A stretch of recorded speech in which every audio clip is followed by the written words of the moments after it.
We just go to the website. Yeah, I tried. It's not coming up. Can you try?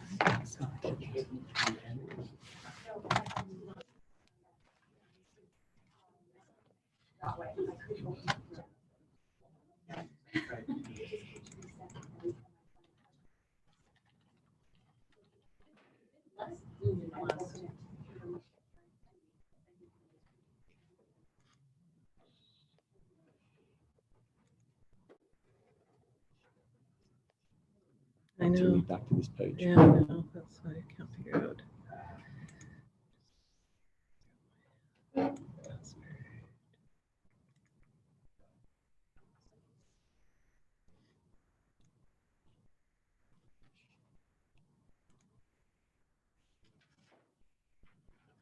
Yeah. Can you access your email from here? Yeah, but I won't. Okay. Yeah. Yeah. You probably haven't logged in, so no, you better. Yeah. I'm trying my password is saved in here, but it's not. Yeah, there's no. The market's good. It's no cherries. So they're still picking. What are you trying to take over? Just your My saved sign in.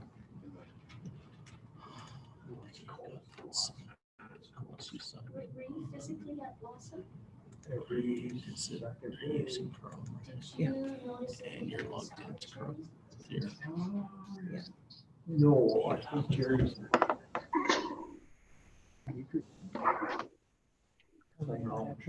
Okay. Can you, Brad, note down the agenda? Where will this choice? And if you can at least. Ron.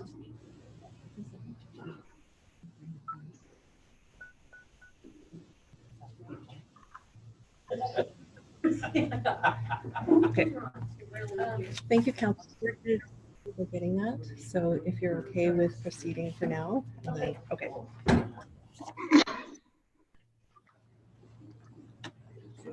Thanks.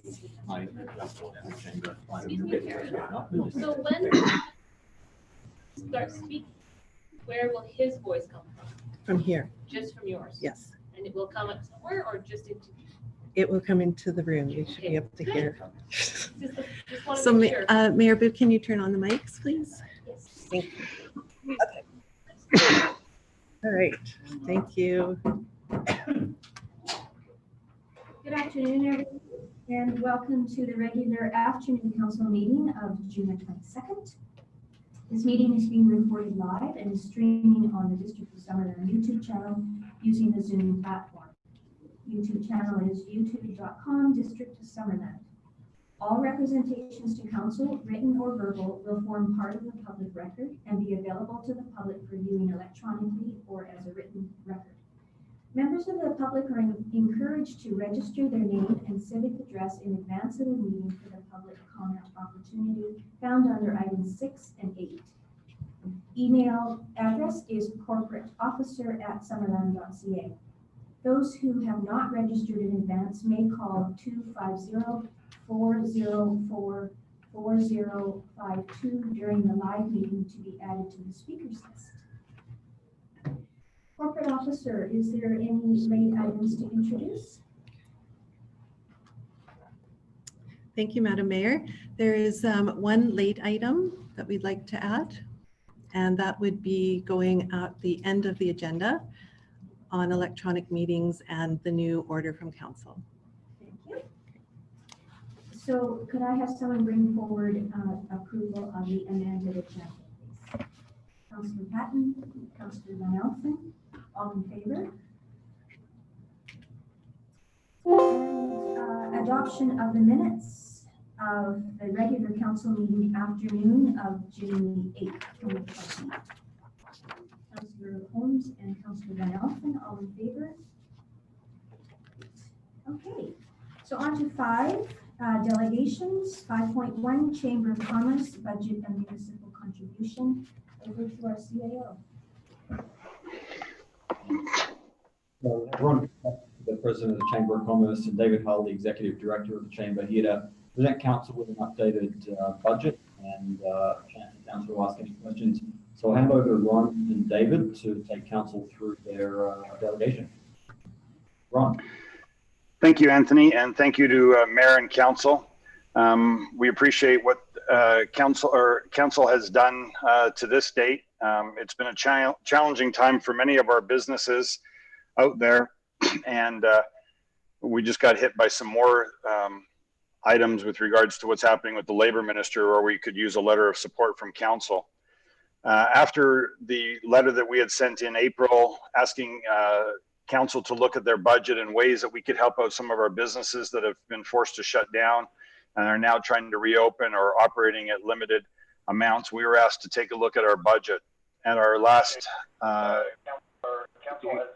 committee meeting, we held we went through our budget and we provided to the CAO a copy of it, where we reduced our expenses for this year from $363,000 down to $236,000, which is a 34.94% reduction in our budget.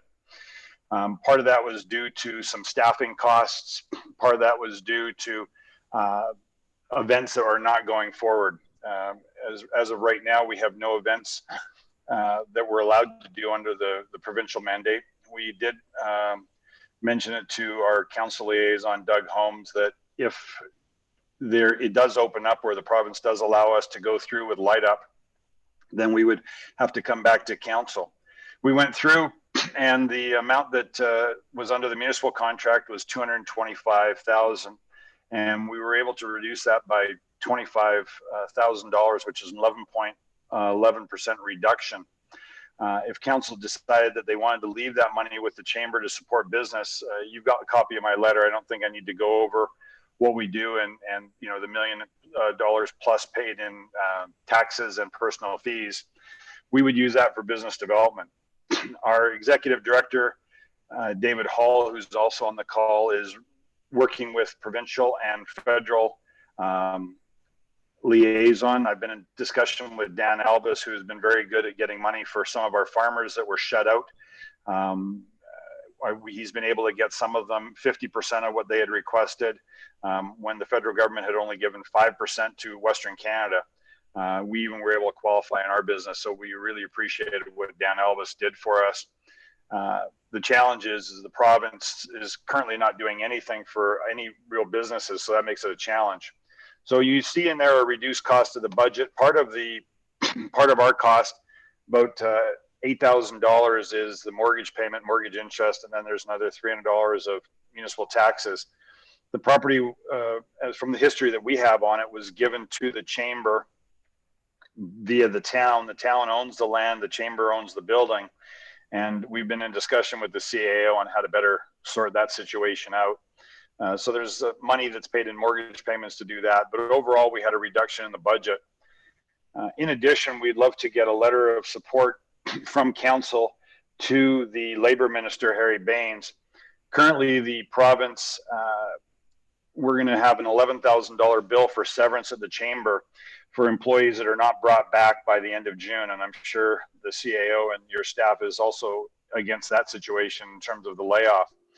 The federal government has extended theirs out to August 31st. I know the BC Chamber and the BC Business Council is reaching out to the Labor Minister, because this is going to cause an undue hardship on a lot of our businesses in Summerland that haven't been able to open up and bring people back, because under existing Employment Standards Act, they have to be brought back by the end of June. Otherwise, they're required to pay severance. And in our situation, the chamber, it's over $11,000.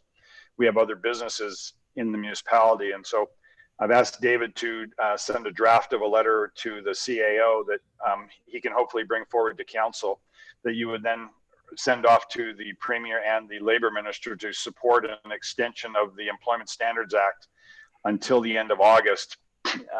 Otherwise, I don't know what your financial situation, I don't know if the municipal governments were given a leave of this, but I know that a lot of our businesses are not. And so either they're going to have to bring people back when they can't, because either they're a restaurant or personal services, and trying to get it opened up. So that's where we're looking for support. So if anyone has any questions, you have the budget in front of you. There's a 2-page there.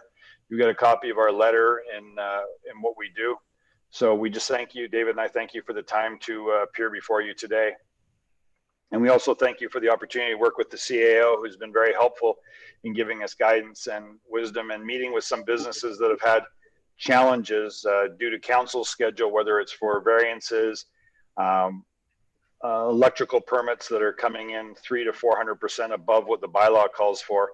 And the CAO has been very receptive that way. So thank you very much for having him around.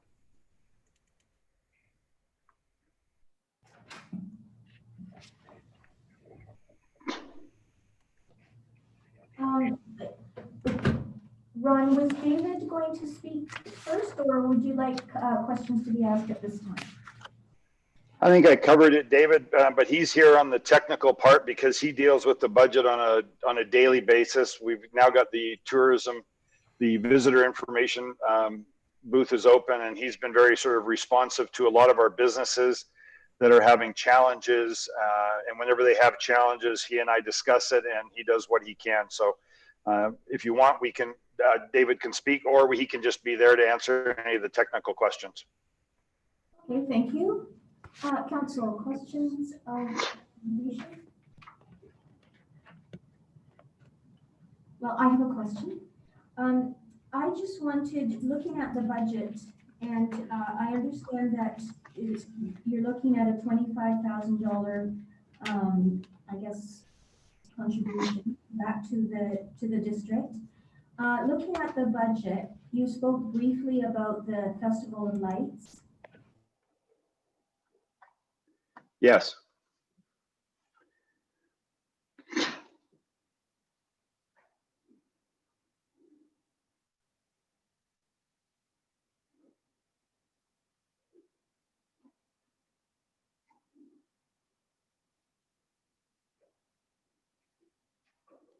I'm sorry, Mayor, I can't hear you at all on any questions there. Your microphone's off.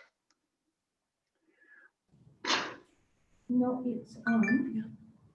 Can you hear me now? I can hear you now.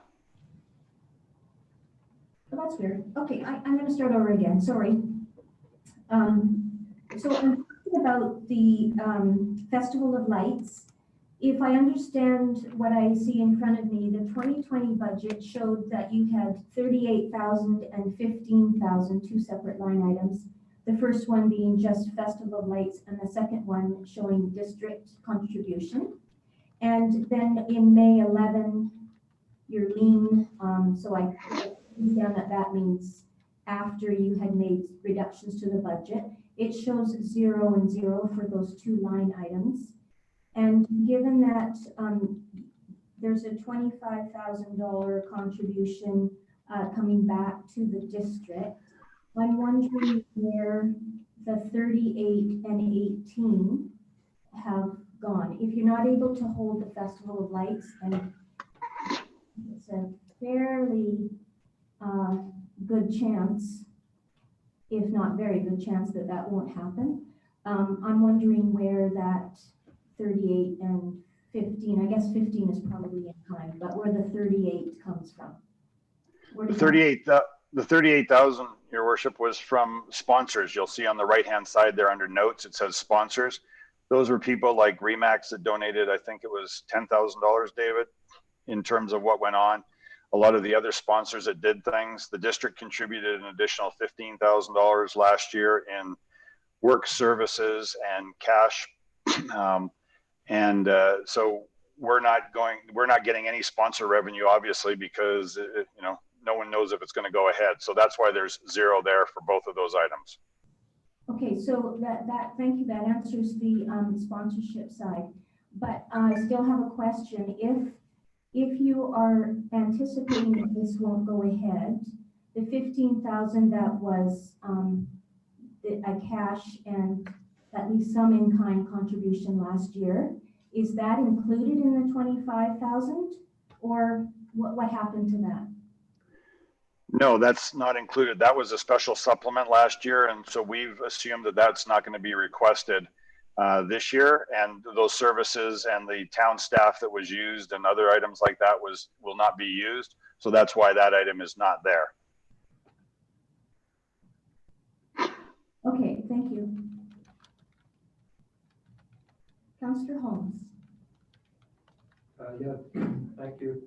So, if I understand, you're offering a $25 reduction in the fee-for-service contract, but at the same time, you're asking us to forego that reduction. So basically, what you're doing is asking us to repurpose $25,000.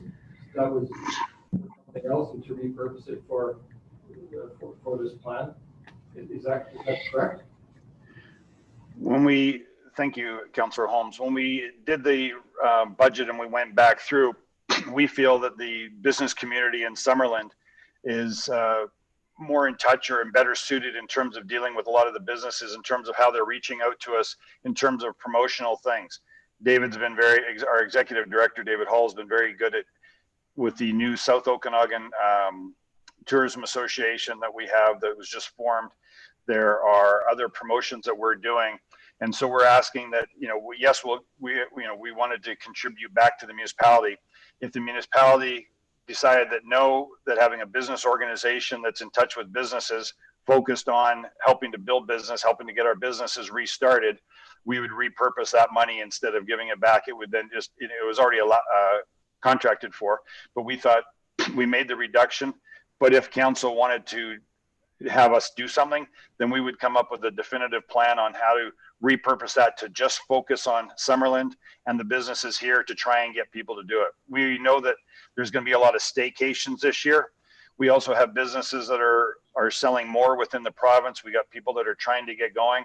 And so how do we attract people here? How do we get them here? How do we get them to stay here? How do we get people in Summerland to shop locally and throughout the valley? That was our focus, Councillor Holmes.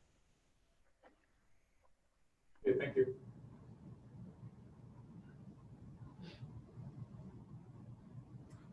Do you have another question, Councillor? I have a different question, if I may. Yes.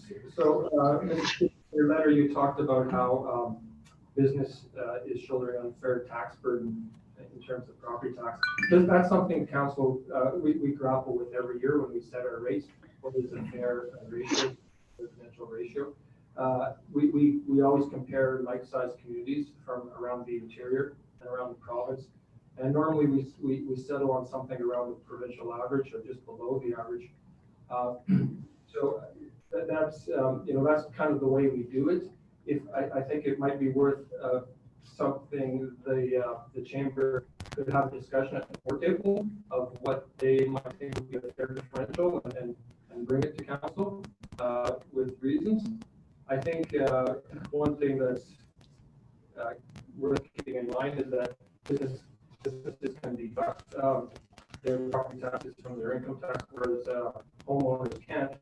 So in a roundabout way, it's a way of keeping that tax money in the community.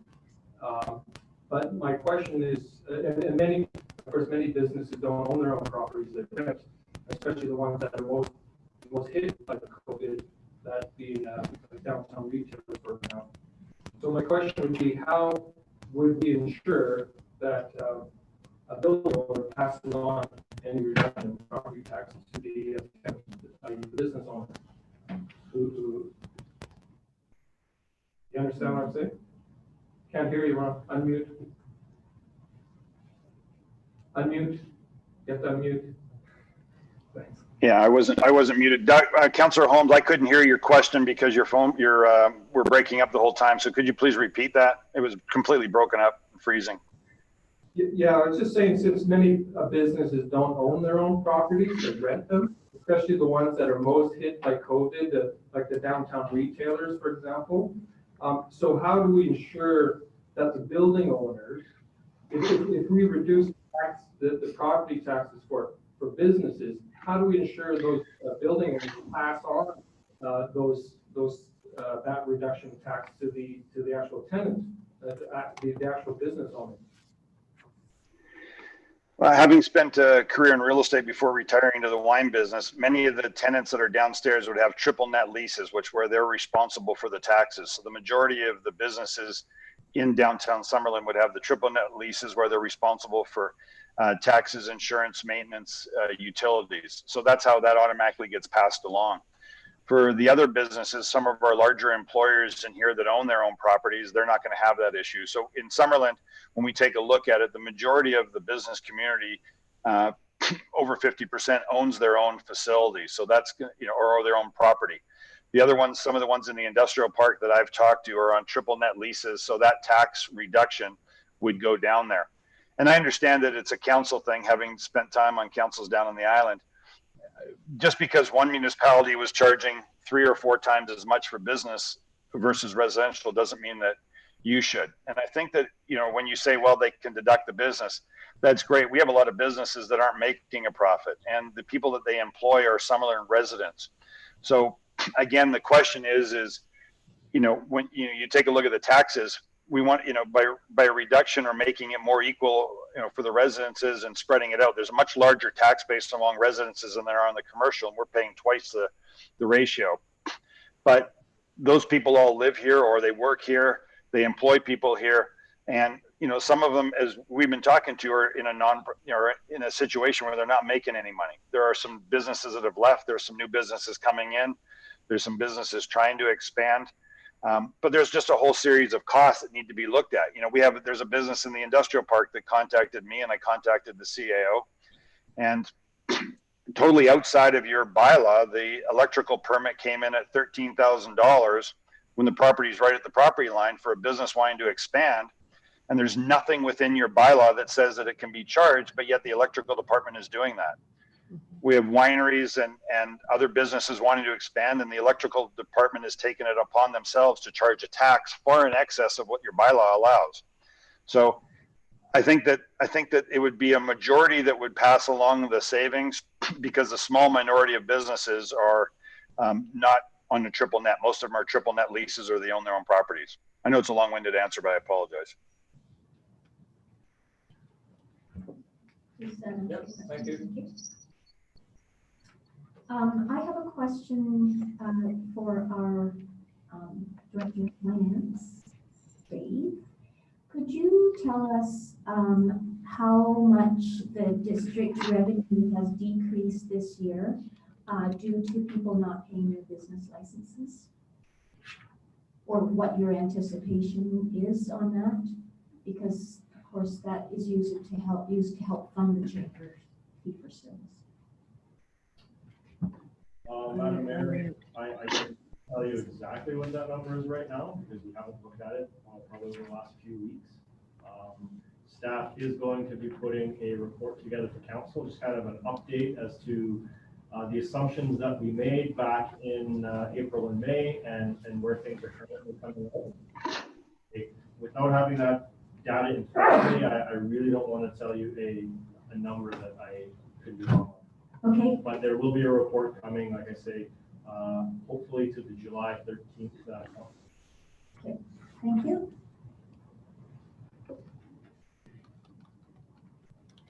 Any other questions? Councillor Barkle. Yes, I'm wondering about this comment that Mr. Kubek made about, he called it an extra tax on electrical installations. And as far as I know, there's no such thing, and we have they basically work on a cost recovery method. Can he elaborate what the issue is there, or anybody have any explanation for that comment? The CAO can elaborate on that.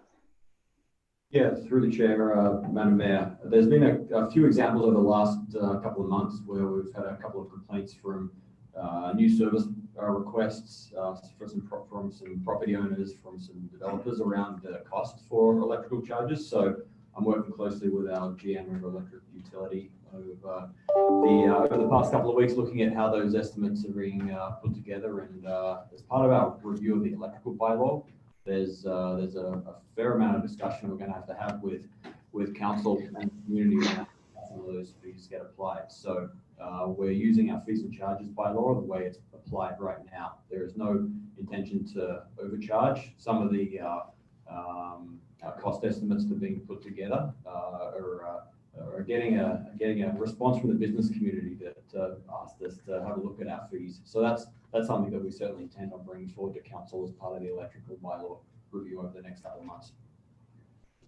So would you characterize it more as like, why does this cost so much, sort of a question? Correct. So yeah, lots of questions around why it costs so much. Some of the administration fee, for example, is one cost that we always get asked about. Certainly something that we need to bring forward to council so that everyone's on the same page and aware of why things cost that much and what the best scenario is moving forward.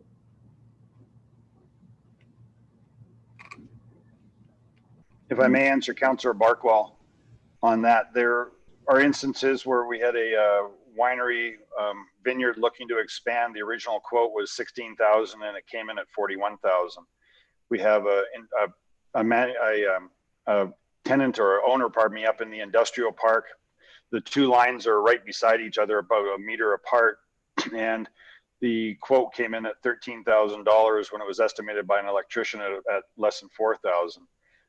In touch with the previous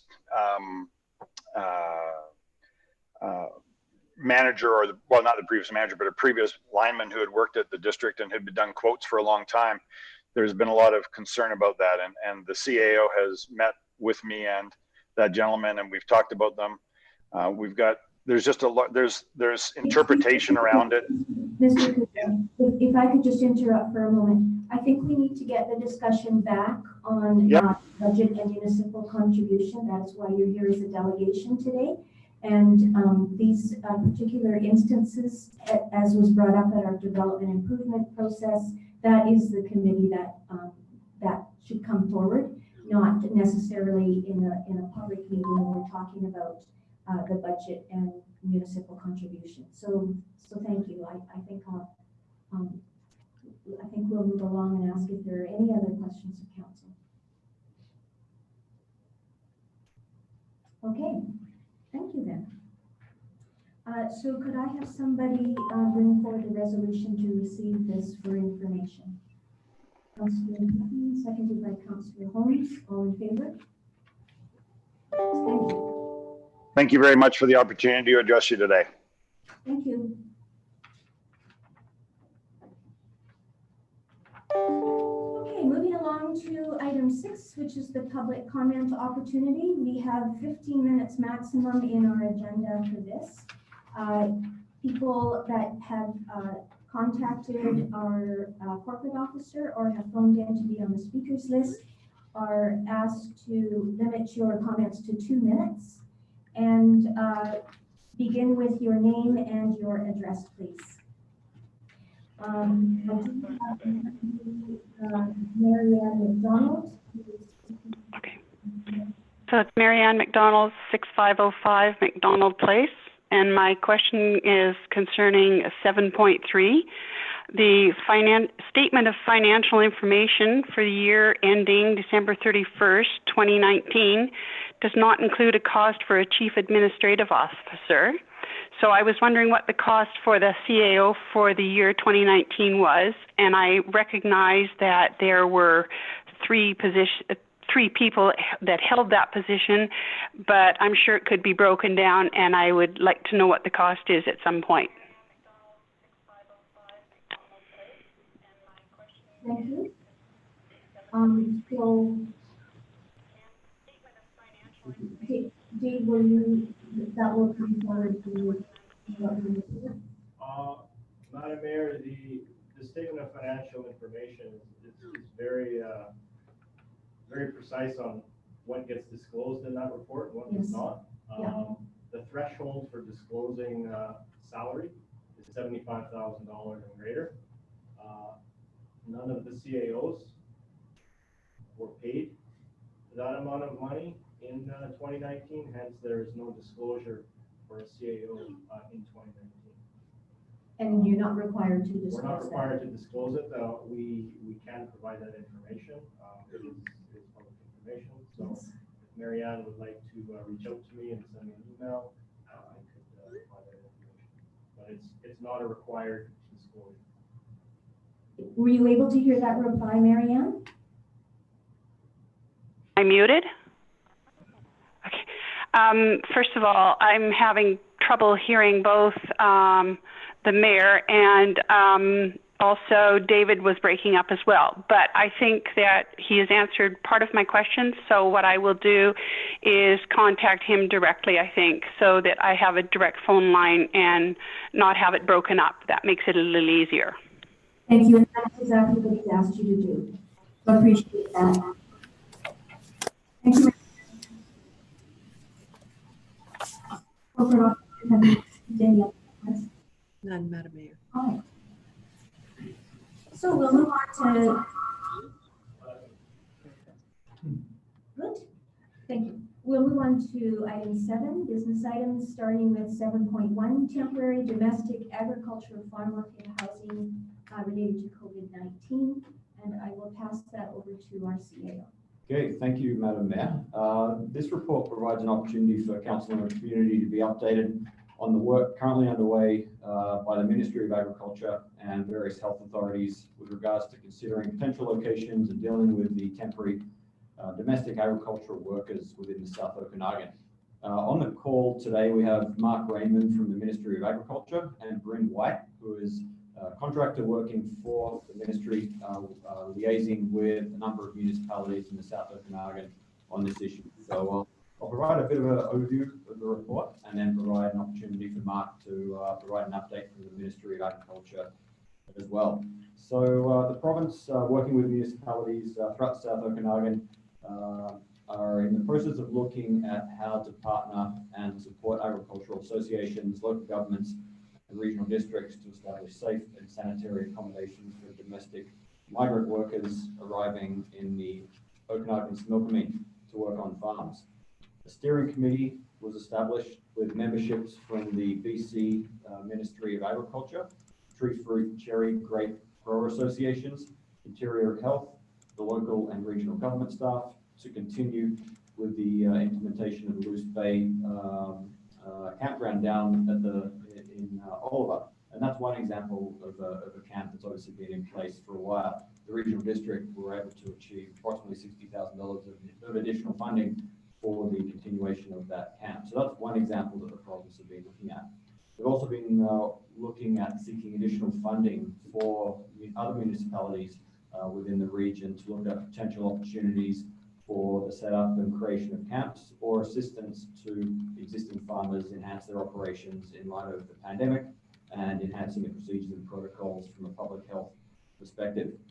At the time of the writing of the report, there was no allocation of funding that had been determined. However, approximately an hour ago, the ministry provided some information that provided up to a maximum of $70,000 for the District of Summerland that could be used to partner with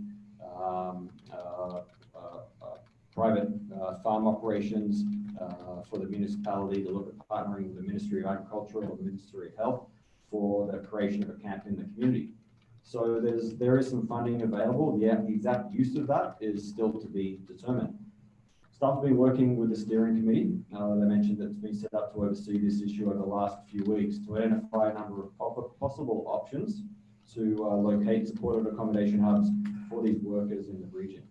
It's certainly been a difficult process to finalize suitable sites given some of the considerations that need to be undertaken and looked at for these operations, which include proximity to work, groceries, access to Wi-Fi, shade, camping opportunities, and considerations of neighbours and users and stakeholders with regards to certain parcels of land. So work is currently underway to identify options within the community, and at this stage includes really early engagement with user groups and stakeholders with regards to potential options. No locations have been identified for approval. The consultation process has begun over the last few weeks. As part of the decision-making process, public health and safety is certainly critical to the process for any decisions that may need to be made within Summerland and of course all of the other communities in the South Okanagan. So we've been working with Bryn and the team at the Ministry of Ag around some opportunities in the district, looking at a number of different sites. Council have obviously heard from the community with regards to the rodeo grounds. That's one location that we had high-level discussions with one of the user groups out there. So a lot of work is still needed to be done, and we wanted to provide council and the community with an opportunity to speak to the Ministry of Ag, and appreciate Mark being in attendance to provide anything in addition to what I've already mentioned, but also answer any questions that council may have. So over to you, Mark, if you've got anything else to add from what I've spoken to. Great. Good afternoon, Mayor, Council. Thank you for that summary update. That was pretty comprehensive.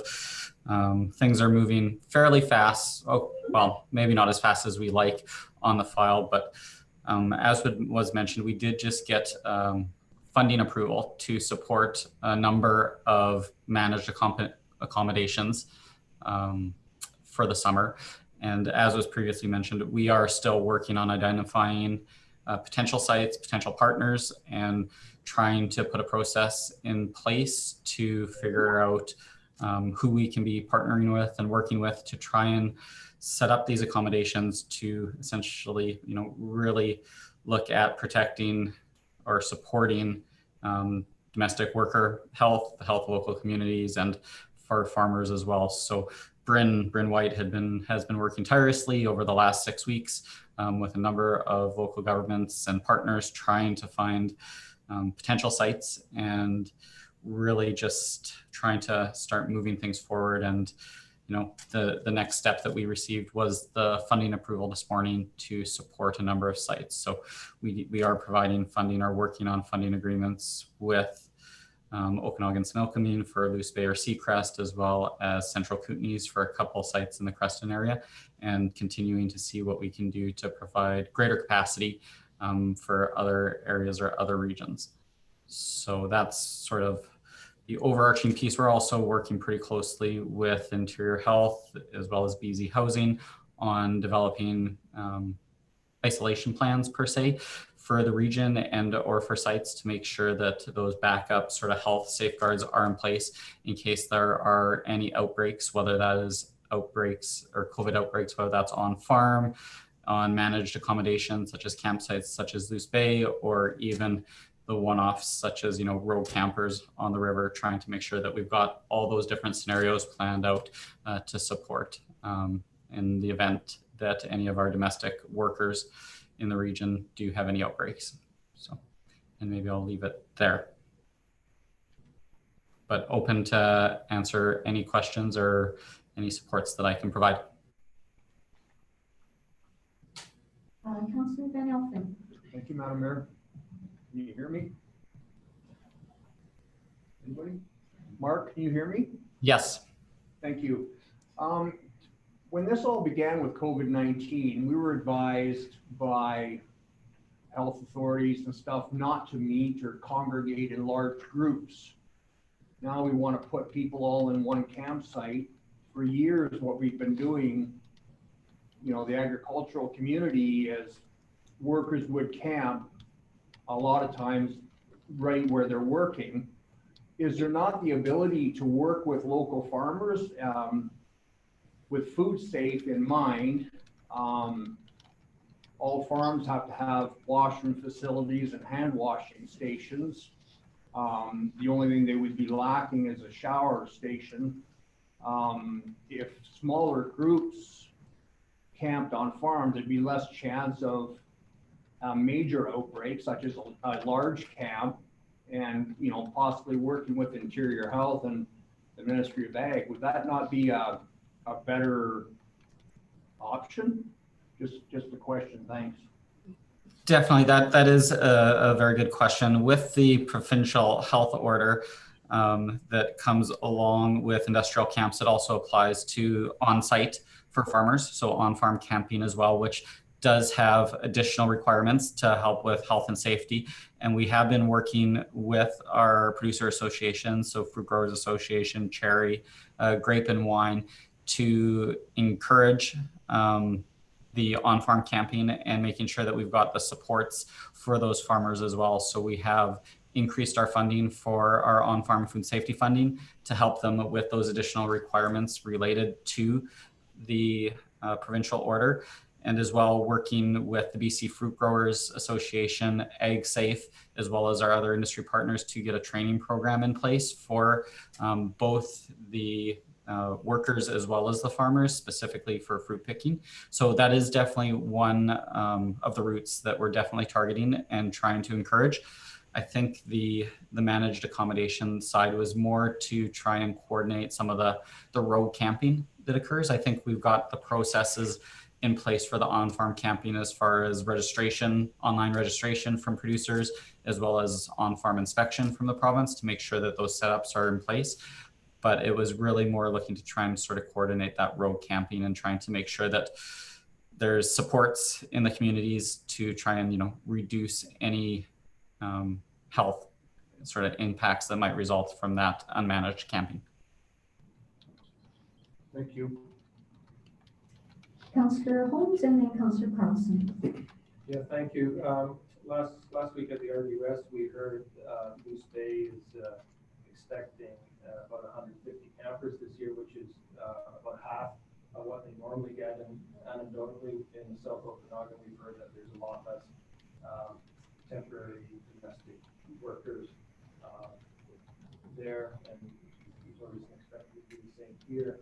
So my question is, how many, people are we looking to accommodate? I guess both the normal year and if it's that those kind of numbers have been revised for this year, and so just what kind of numbers?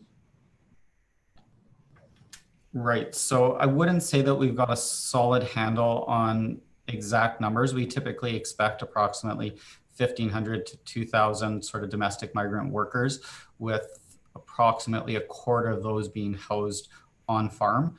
So that's sort of some of the baseline numbers that we've got there. When we're looking at the sites or potential additional accommodation sites, we've really just, I would say, been in the early stages of trying to see what we could get for appropriate sites, not necessarily having a target number in place. Just we were hoping to get 3 additional sites is what we were hoping to scope out. But as far as having a goal for each of those sites, it would be site dependent. Really, I would say just trying to build the capacity for the regions.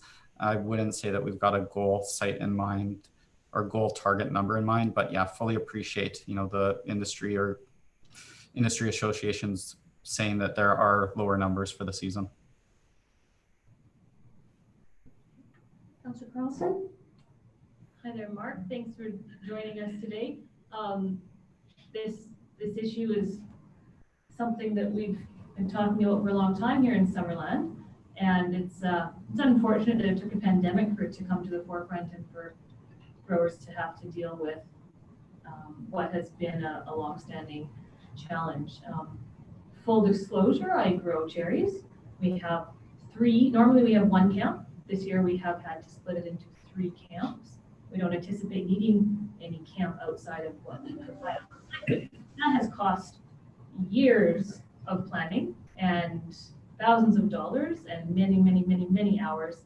And it continues to take all of those things. And that's the crux of the whole problem here, is that we don't have time to get the farmers to do this. And they're not willing to take the risk, because if you look at the May 13th document from the province, farmers have looked at that, and that's why they're saying, no one is going to camp on my farm, because you're going to if someone gets sick, now I'm going to be responsible for them for 2 weeks, for 3 weeks, for 4 weeks, and they're going to be living on my farm, and I have to bring them 3 meals a day. And it's overwhelming, I think, to the people who have no legal obligation to house anybody on their farm. If they want employees, they have to try and find them, but they don't have to find those employees a place to live. So it's really challenging, and it's really complicated. And I'm grateful that the province and the local governments and the associations are talking about this and trying to come up with a solution. What happens if there is no camp? What if Summerland says, no, we don't want to take the money, and we don't want to have this camp in our community? That's my first question. And my second one is about the liability on it. So what if we do choose a piece of district land, and it's something that Summerland owns, and then we have a massive COVID outbreak, or something else happens at that camp? Is it the district that's going to be liable for all of this, or is it the province, or is it, obviously it would be hopefully the employer, but I do wonder if that's been discussed as well. So those are my first 2, and I'll let other people speak, and then if I have more, perhaps I'll bring it back. Thank you. Sounds good. So I'll do my best to try and answer those questions. I would say that this group of workers has been very challenging for us to try and find sort of responsibility within all our different levels of government. And I say that in mentioning as far as responsibilities for farmers. When you look at this group of workers, it's not necessarily an employer-employee relationship when you look at piece meat reel or piece rate funding and such. So we've been really having a hard time in nailing that down ourselves as far as where that goes. When we look at responsibilities for producers, for the domestic workers, where it's not a direct employee relationship, there isn't actually a responsibility for the producer to isolate for 2 weeks because that employee relationship isn't there. It's a little bit different than for temporary foreign workers, where there is that direct relationship. But so just to put a little clarification on that.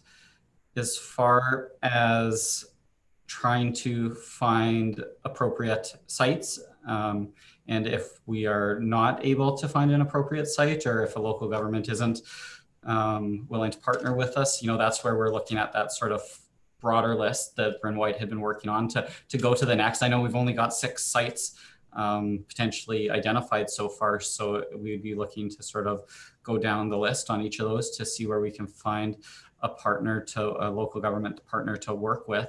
And then aside from that, I think, if we aren't, lucky, or I don't know if lucky is the right word, but we don't find any local government partners, that's where the province will have to take it back and make the decision, is this something that we're willing to take on as a province and take that sort of ownership lead on as far as Crown land or all those pieces. And I think, similar difficult conversations would be, need to be had, within the province as well. We've got a lot of, NIMBYism, not wanting to set up a concentrated spot in any given region. With neighbors, I think that goes without saying. There's a lot of zoning issues that we still need to figure out on a number of these sites. So we fully appreciate the challenges that are out there. And then going back to sort of the isolation plans, safeguards related to if there was an outbreak and where that responsibility lies, depending on the scenario, it could be very different. So whether there's 1 or 2 that are in a camp, or whether that's on farm, we've been working with Interior Health to really try and figure out where those liabilities, responsibilities lie. And it does come back to sort of a broad range of responses depending on how an outbreak could occur, if it's 1 or 2, if it's multiple in a region.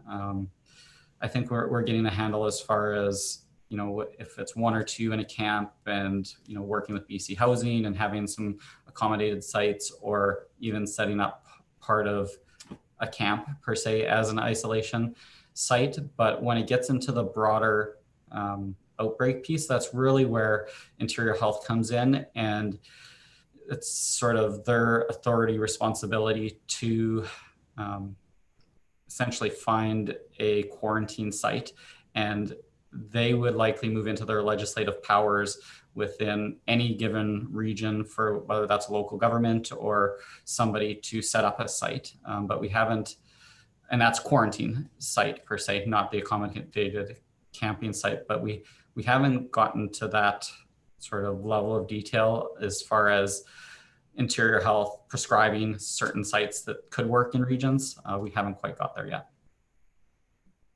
To follow on that then, so in Summerland, cherry harvest is going to begin next weekend.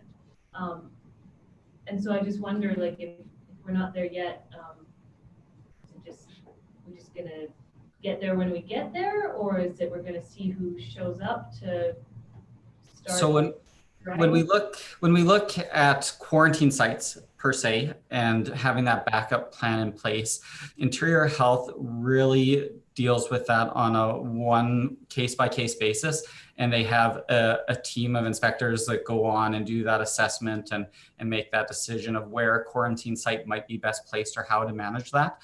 So I would say they're a little resident to, tell us that, if there was an outbreak in this region, we're going to put them all up in this hotel. So it's not that that process or system isn't in place. It's just that it's on the quarantine assessment. It's really site specific.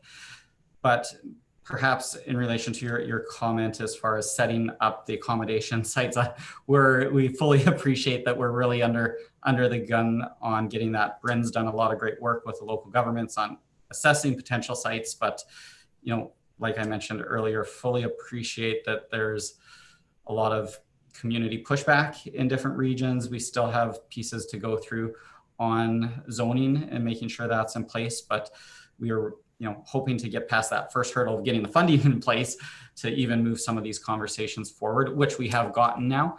And then I guess in the background, we've also been working with BC Wildfire Service and some of their resource and supports as far as putting a temporary camp in place or having access to some of the resources or the contacts that they have for additional hand washing stations or showers or such, so that we could mobilize quite quickly if we do find a willing partner or way to move forward.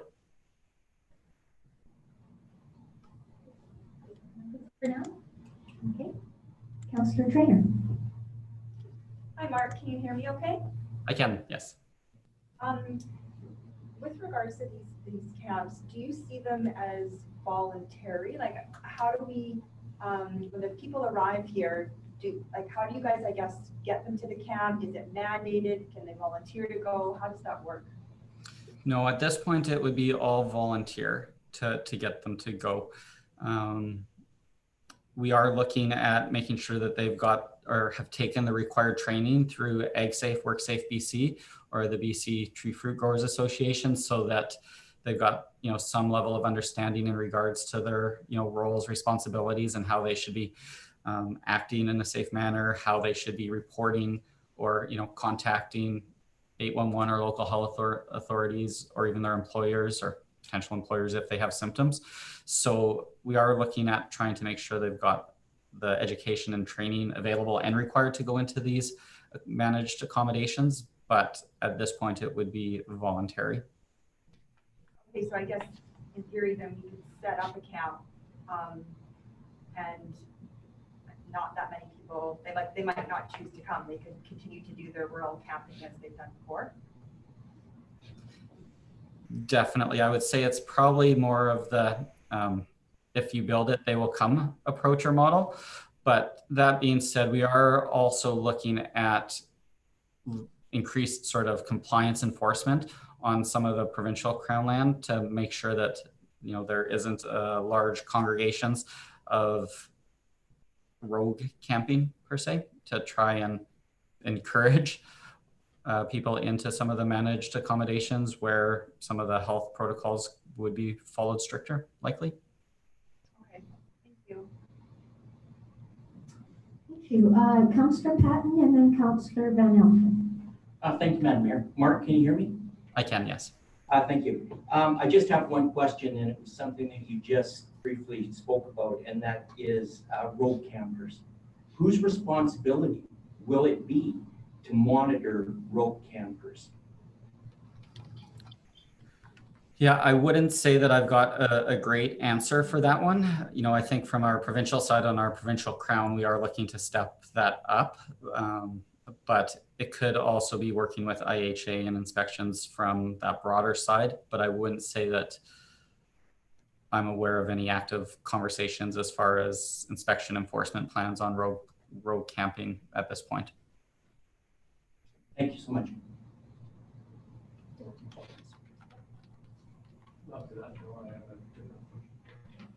Councillor Van Elfen. Thank you, Madam Mayor. Question through to Bryn White, if I may. Bryn, can you hear me? Yes, I can. Have you been able to secure a location in Penticton?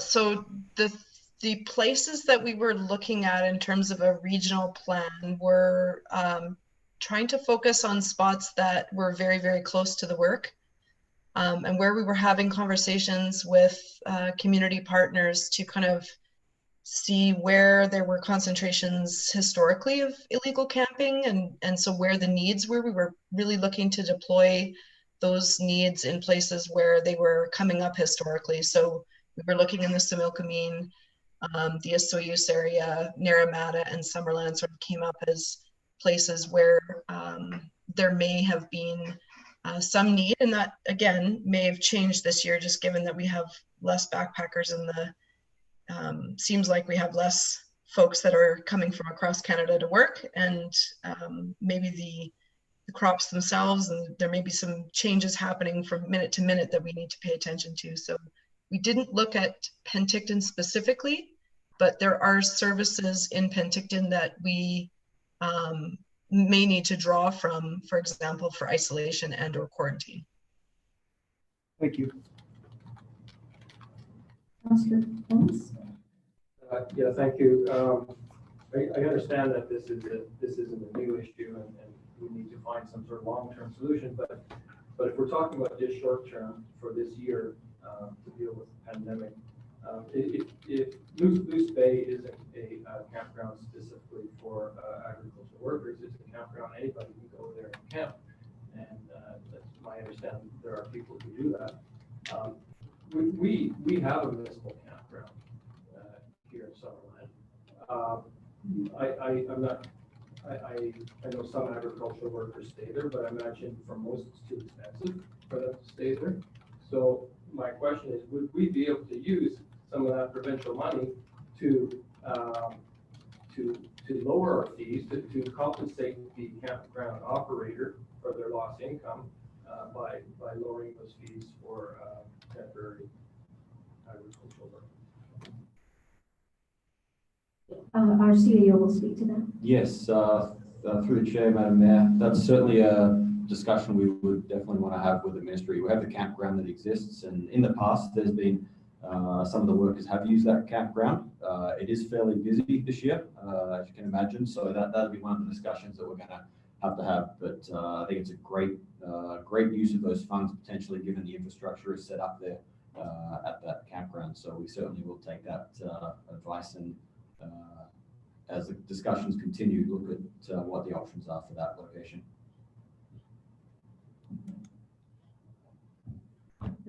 Lori, did you want to add anything to that? No. Okay, thank you.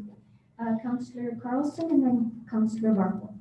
So to follow on what Councillor Holmes just said, I wonder if the conversations have been had about using also some of that money to have simply the hygiene facilities in a centralized location as a starting point, knowing that another thing that farmers used to do if they didn't have proper hygiene facilities would be to buy shower tokens or pool passes for their employees so they could use the facilities and still have that resource. Currently, that resource is unavailable. So I'm just wondering if we're not expecting every farm to have one shower per however many people it's supposed to according to this document, I wonder if we might just start there and not necessarily call it a campsite, but now you've got a centralized location, you can train and educate people. There's showers, there's toilets, there's a cleaning protocol and a cleaning staff and some oversight and maybe some monitoring. I know that that's not the solution that is necessarily wanted long-term or even short-term for the pandemic, but right now there's nothing, and we don't want people, whoever they are, whether they're travelers or transients or are indeed employed in the fruit industry, to just overrun the 2 washrooms that we have in our local park. So I just wonder if we might have that conversation or if it's something that wouldn't be considered. Could you speak to that? Certainly, Madam Mayor. I think, I think the timelines are quite tight right now. So it's certainly looking at all options, and we'll have to work closely with the ministry on the use of those funds and get their approval if that is a solution that we can work with. So certainly another option for us to look at. Just to follow that, it would be an opportunity for suggesting other locations where people legally could camp if they don't have somewhere to go. Offer them how they can get on the BC Transit bus, and offer them how they can, camp at Peach Orchard or out at, there's a few other campsites around Dickinson's and things like that. So I think that if we're not going to have the perfect solution by next week, perhaps we can have an imperfect starting point. If I could just add to what our CAO just said, really and I know that it just came in this morning, but really we've been talking about that. And I say we, I'm talking about staff, but initially I was part of the conversations as well, Bryn. And it has always been, you know, regardless of what has been out there on social media, it has always been a place where the ag workers, who we absolutely need in Summerland, where they can stay in a safe and healthy environment. And at the same time, the community knows that they are in a safe and healthy environment, not only for the workers themselves, but safe and healthy for the environment that they're in. So that's something else that it's as Anthony said, having that money potentially showing up just kind of last minute, those conversations haven't even had a chance to, you know, be determined. But that's good. Those are really good thoughts, Councillor Carlson. Councillor Barco. Yes, I too have some questions about the funds. That's a kind of a game changer, I think. Is there any restriction on their use? Has any been earmarked already for salaries or anything? Or is it, you know, whatever that can reasonably be considered to contribute towards solving the problem? And then like a shuttle bus, let's say the location is kind of difficult for transportation and you could spend so much to hire a bus to people around when, you know, so any restrictions? Through the chair, Madam Mayor, Mark, you can maybe speak to that. I know it's obviously early days when the funding was announced, but I believe all those details would yet to be determined. But Mark, you can maybe speak to any restrictions on those funds. Sure, I would say that at this point, I think the funding discussions can be pretty broad or open. There were a few limitations in our funding approval that came forward, such there's some limitations around site security and such, but I think that for the most part, and I'm not sure why that actually was, it could have been because there was duplicate requests in the system when that was put forward. But for the most part, I think that we're definitely open to having those conversations to see how the funds can be best utilized for the health and safety of the workers and the community.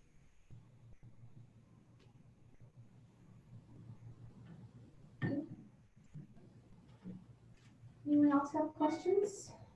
Councillor Carlson, did you have anything else? Just my final thought is that I think it was mentioned that Loose Bay isn't free.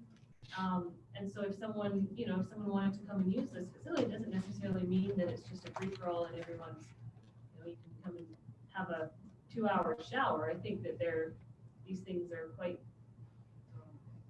there could be minimal charges that are put in place, or at least expectations put in place around it. I mean, just another thing to point out, I guess. And I just wonder if Loose Bay is working really well, and I'm told it is, if it could be used as if we could actually tell the community what those protocols are that are in place, what they're doing at Loose Bay that makes it a safe place for people to go and be, because I know that's a big fear, is that no one necessarily explained that there will be this intake process and that everybody will get this training and that it costs $5 a night and all of the things that come along with having that facility in the South Okanagan.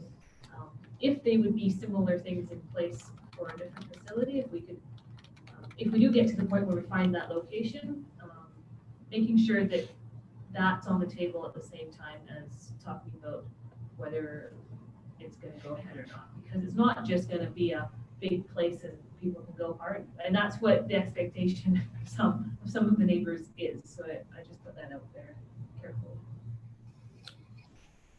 And from a provincial standpoint, yeah, definitely agree and support that, you know, wanting to share all of the materials, the processes, the criteria that we've got in place for Loose Bay. And, you know, if we do come up with a successful site, the province wants to make sure it's fully resourced and has all the safeguards and supports around it. So I think definitely have our support in making sure that all of those pieces are pulled together.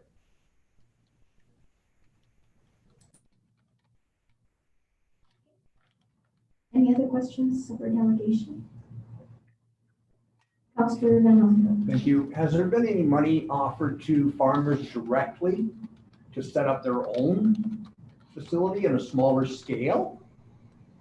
And then once those domestic workers are on that farm, then they stay on that farm until that harvest is completed, and then we don't have people, you know, bouncing from farm to farm to farm, possibly carrying a pandemic or what have you if they are sick. But at least everybody, you know, they're in one area, but it's not such a large group. You know, so has there been any funding allocated directly to farms?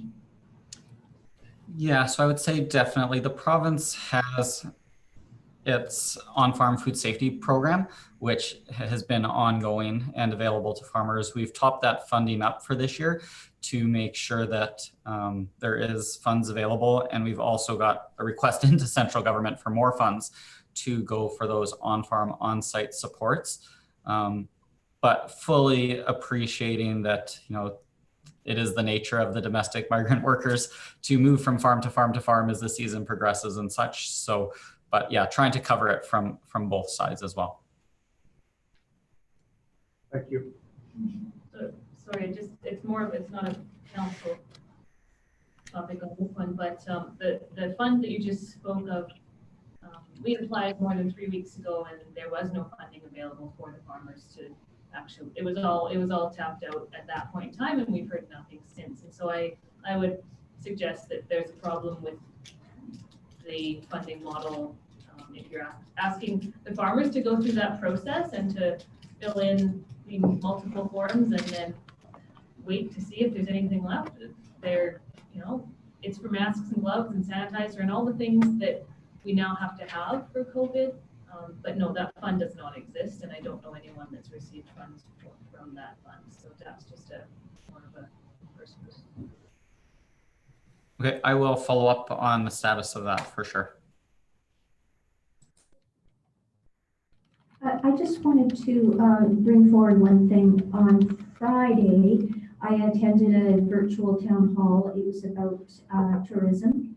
And of course, one of the big drivers of tourism in the South Okanagan is the wine industry. And there was a woman on the call who was saying that she has concerns about this not being able to get the workers that she needs this year for her vineyard. And so I just wanted to throw it out there that although we've heard from people in the south that the cherry harvest is not as large as it necessarily has been in the past, that the season is not just for cherries, and these ag workers are not just for cherries. It extends quite a few more months into harvest of vineyards as well, and maintaining and pruning and things like that. So I just wanted to add that as well when we're talking about how long we may need to, provide an area for these people to safely live. Thanks. Okay, any other questions? Could I have someone bring forward this to receive this for information? Councillor Van Otten, seconded by Councillor Holmes. All in favor? Oh, sorry. Councillor Barkle has another question. Yeah, it's more of a comment once we got to this stage. I read all the letters from the various people, mostly against the rodeo grounds. If everybody hasn't read the letters, the one that would be of particular interest would be Doreen Jack Young, which really has a good history of the facility. I can't think of anywhere else that has had so much community involvement in the construction of a facility. And despite all the objections, I wonder, and I just want to put it to the executive of that organization, whether they might look at it differently if there was money available for enhancements to the facility, because many of the objections are saying, well, it's not really set up for this, and everything's falling apart, it's old, and such, and maybe for a small group in a certain area, the executive worked with this group, and there was, they saw a benefit to the group itself from improvements to the facility. Maybe we're talking about. I just wanted to put that out there. Don't write them off entirely. They might be receptive.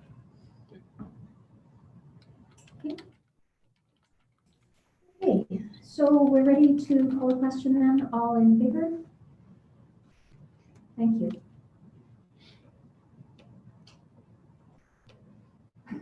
Now, next on the business items, 7.2, the Arts and Cultural Center project update. Again to our CEO. Okay, thank you, Madam Mayor. I'm going to share my screen. I've got a few slides to run through this project with council and the community.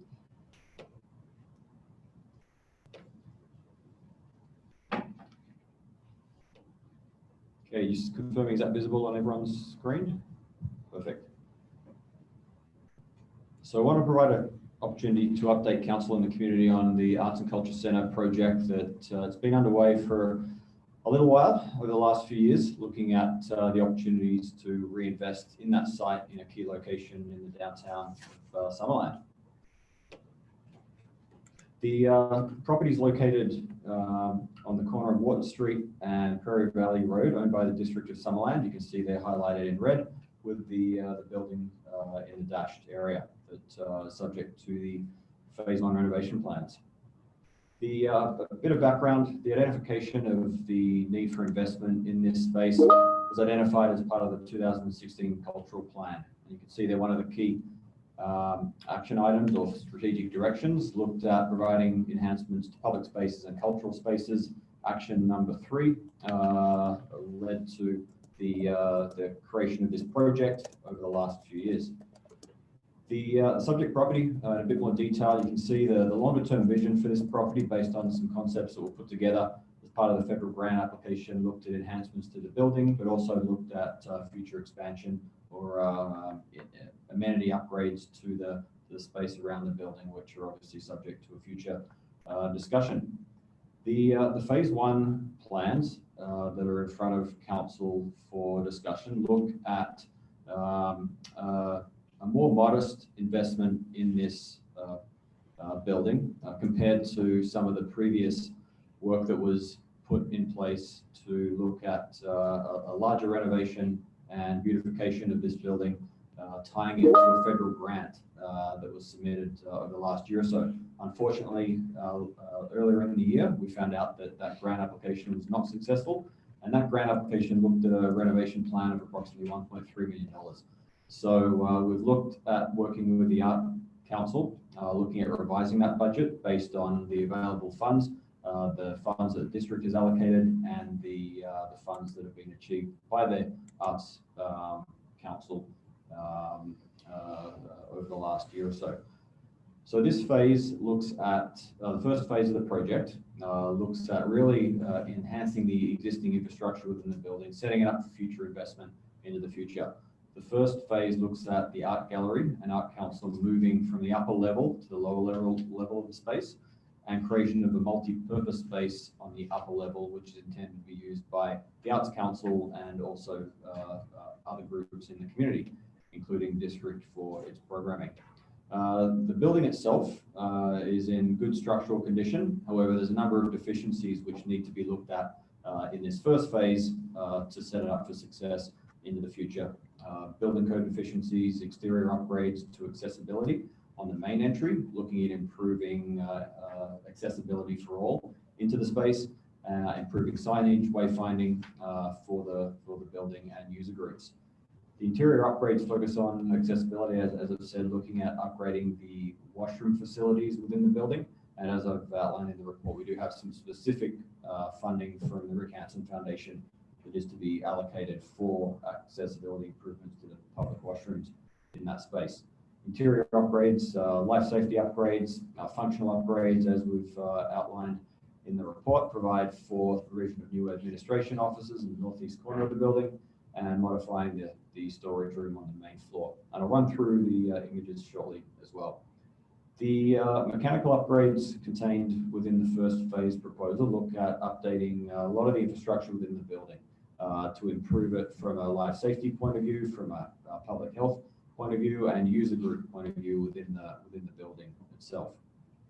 Electrical upgrades, again, looking at enhancing emergency lighting within the space, upgrading fire alarm systems, electrical upgrades, lighting controls as well.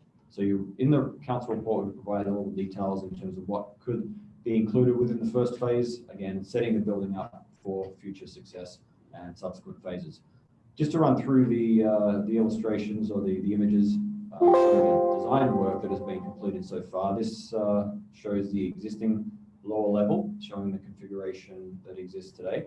The proposed phase 1 looks at enhancements to the washroom facilities along the north portion of the building, an update to the CUPE offices, which already exist in that space, so we're just relocating those, and upgrades the storage space along the northeast corner.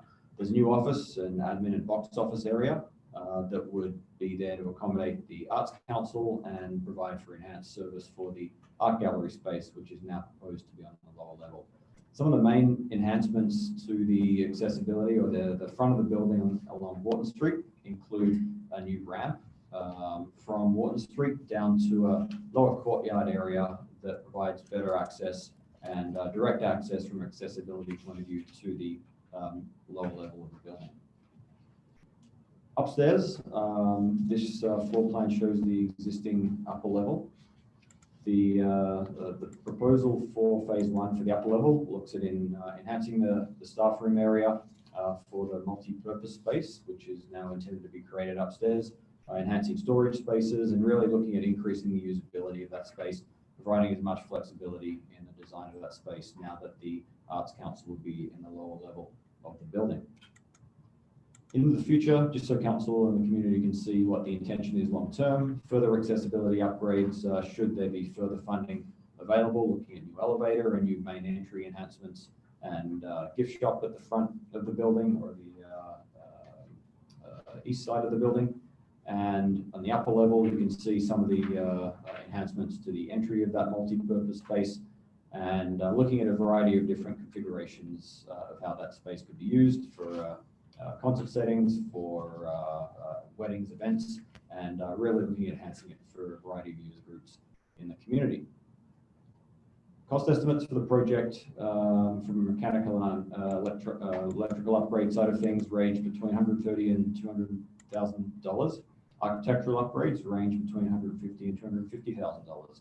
The available funding, however, is limited to the grants that we have available from the gaming grant that the Arts Council have moved ahead with, the Rick Hansen grant, and the district, which has currently allocated $250,000 for the project. So just under $400,000 of funding that's available for the first phase.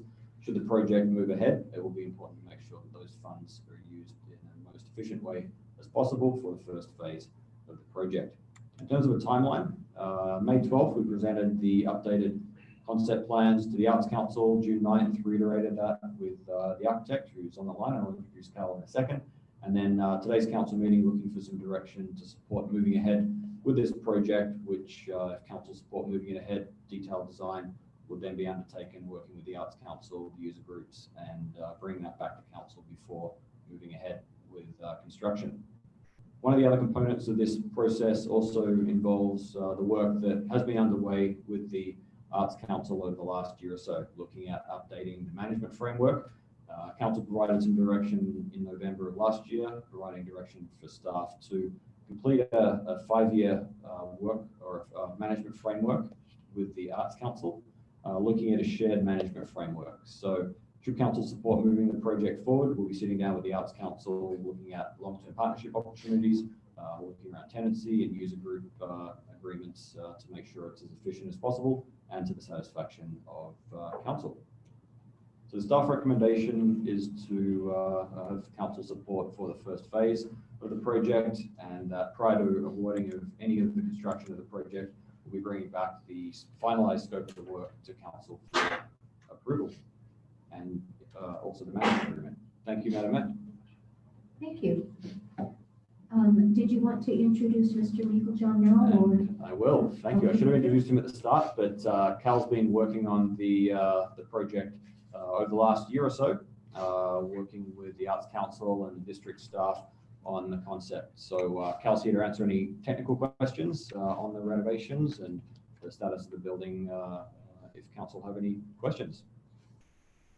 Hi, everyone. Welcome, Cal. Thank you. Council, any questions, technical or otherwise, on the presentation? Councillor Holmes. Yeah, thank you. First, I would say I'm really excited that this project's finally getting off the ground. It's too bad we didn't get that grant, but that's life. It's kind of unfortunate that all the money has to be spent on basically bringing the building up to code rather than turning it into a cultural center, but not a lot of incentive up there to repurpose otherwise structurally sound old buildings. But maybe that's just a sad commentary on today's society. I don't know. I don't have any questions for Cal. Last time we talked, a pandemic was triggered the very next day. So I don't think I'll add. But I do have a question. We did. I remember talking earlier about why there was a QP office in an arts and cultural center, and so that question kind of still stands. I thought we were trying to find another place for the QP office, but I guess it's still there. Yes, staff in the past have been working closely with QP on that space, and I believe further discussions still need to be had around the use of that space, but the intention was to retain that space in the existing building, and through the design work, looking at making sure that that did not impact on the gallery space. But those discussions are going to be ongoing before any of the plans are finalized. Thank you. Okay. Councillor Barfoot. Yes, I was going to bring up the same thing. In our previous term, I think it was discussed that the Arts Council wanted the space. At that time, I don't think there was as much space as there is now at the municipal hall, since we've taken over the basement. So maybe that's a possibility. I mean, everybody. That's all I can say is I hope that they can do something, because the people who are more closely involved really know. Any other questions?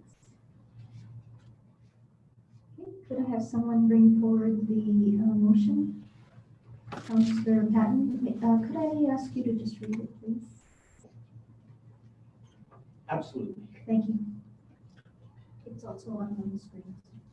Oh, thank you. That council approve the design and cost estimate refinement of phase 1 for the art and cultural center renovations, and that prior to award of the tender for the construction of the project, staff bring back the finalized scope of work for council approval to ensure budget is met. And further, that staff bring a finalized management agreement between the district and the Arts Council prior to the commencement of the construction process. Thank you. Seconder, Councillor Van Alderman. Further discussion? Councillor Patton. Thank you, Madam Mayor. I too am very happy to see this move forward.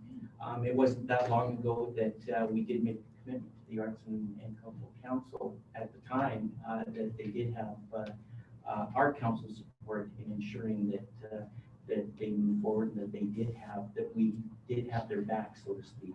So this is great. It's going to be great for Summerland. And I think that the design that Mr. Meiklejohn has designed is going to be very usable in the future. And thanks for your hard work, Cal. And that's all. Thank you so much. Thank you. Further discussion? Well, I have to say, sitting on as the liaison on the Arts Council, they have been so patient over the last year, and then hearing the not so pleasant news about us not receiving the grant.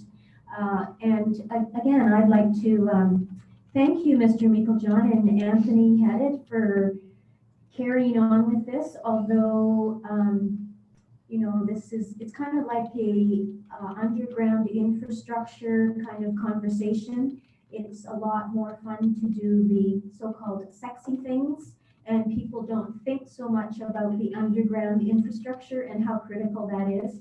But if this gets us to a start on a project that brings it up to code, makes it safe, makes it more accessible, which is a big thing that we need to address, then that's good. And I'm pleased that we're finally getting on with this.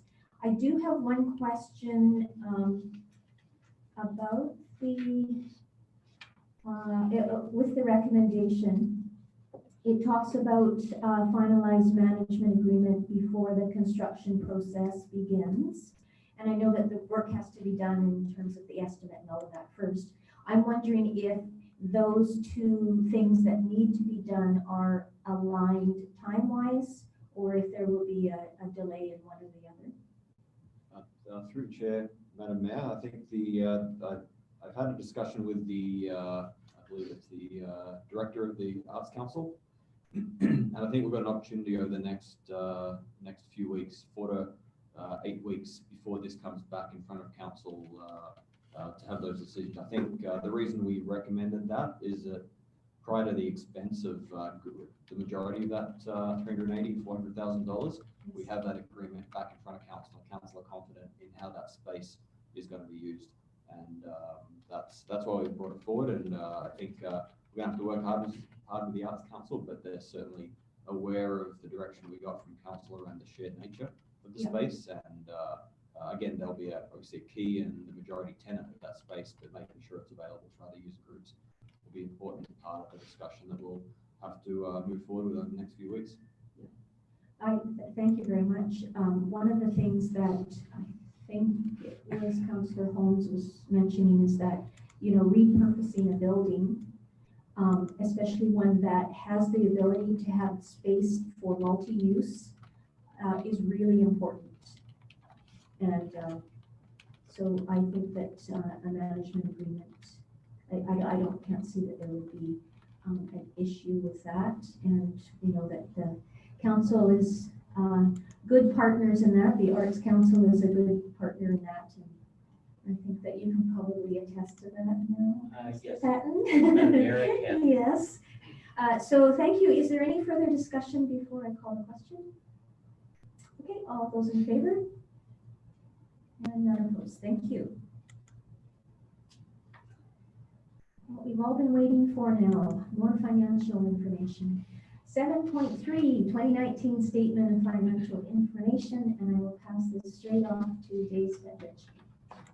Thank you, Madam Mayor. Municipalities, we are required to prepare a statement of financial information report on an annual basis. The SOFI discloses information that is not explicitly found in the district's audited financial statements.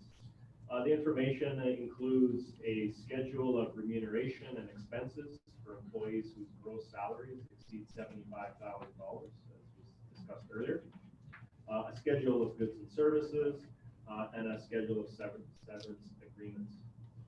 As we've done in 2018, the schedule of remuneration and expenses now includes a separate column noting taxable emergency remuneration, which represents overtime paid to staff working on emergency operations. In 2019, that amount was quite low. In 2018, it was quite high. Again, it fluctuates on the year. It should be noted, however, that these expenses are fully recoverable from the province. In total, the district expended $34.2 million in 2019 and had one additional employee added to the over $75,000 wage disclosure, bringing the district's total number of employees to 36 on that list. And that concludes my report. Thank you. Any questions?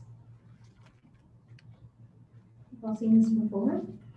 Okay, I will ask someone to bring forward the recommendation, please. Councillor Bartlett. I'll bring the motion forward as written in the agenda. Thank you. And seconded by Councillor Van Alphen. Any further discussion? All those in favor? opposed? Thank you.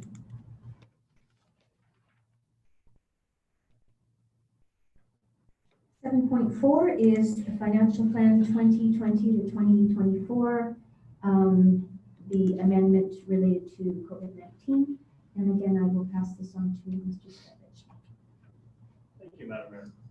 So over the past 2 months, Council has reviewed and discussed numerous financial scenarios, as well as reevaluated capital priorities. Detailed historical reports showing these financial scenarios are attached to the report for reference. The report provides a table noting that the amended financial plan includes projected revenue reductions totaling $2.8 million when we compare to the original budget that was approved back in February. Although this amount does summarize overall revenue reductions, it does fail to take into account the additional transfers from reserves to cover estimated shortfalls. In the two funds, specifically the electrical utility, there was a shortfall of $243,000, and in the water fund it was about $43,000. So I've put together a revised table, which is now on the screen in front of council, which includes these additional reserve transfers. This table now shows decrease in the district's overall operational spending of $3.29 million, or 9.5% in comparison to the improved budget. Over these 2 months, Council has made the following decisions in order to provide some financial relief to Summerland residents. You've extended the annual property tax due date from July 3rd to September 30th, extended the 10% monthly utility discount until December 31st, 2020, reduced annual agricultural and domestic second service water rates by 25%, and reduced commercial, municipal, and residential water rates by 25% for the months of July and August 2020. So as noted, these decisions, along with estimated revenue decreases, primarily based on usage reductions, culminate to a $3.8 million revenue decrease. As a municipality, the district is required to have balanced budgets. Therefore, expenditure reductions amounting $3.8 million have also been approved by council. The largest reduction involved laying off approximately 20% of the district's workforce, which equated to $1.1 million in savings. These layoffs have impacted numerous service levels throughout the organization. However, the hope is that this will provide some flexibility in the future as the district looks to assist the community in its recovery in the years to come. Council also reviewed capital spending in light of the pandemic and reduced 2020 spending by $9.6 million. This included deferring 34 projects that were budgeted in 2020. Additionally, the scope of 2 projects has been adjusted by $3.5 million as the district was unsuccessful in receiving grant funding, one of which was the arts project that our CAO just spoke to. Council also deferred $4.29 million budgeted for the solar and battery storage project into 2021. The amended Schedule A attached to the proposed bylaw amendment summarizes all of these decisions of council related to COVID-19 into a one-page document as required by legislation.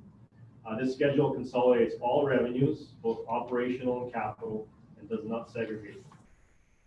So based on the information disclosed in this report, including the previous reports that have been attached, Financial Plan Amendment Bylaw 2020-015 is now ready for first 3 readings and adoption.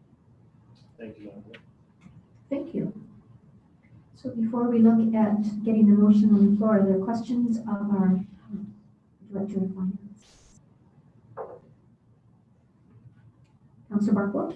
Not directly related to this report, but previously when we talked about our financial situation, there was some numbers on the number of delinquent accounts, utility accounts that are more than 2 months overdue, and that have grown quite a bit. Do you have any updated numbers on that off the top of your head?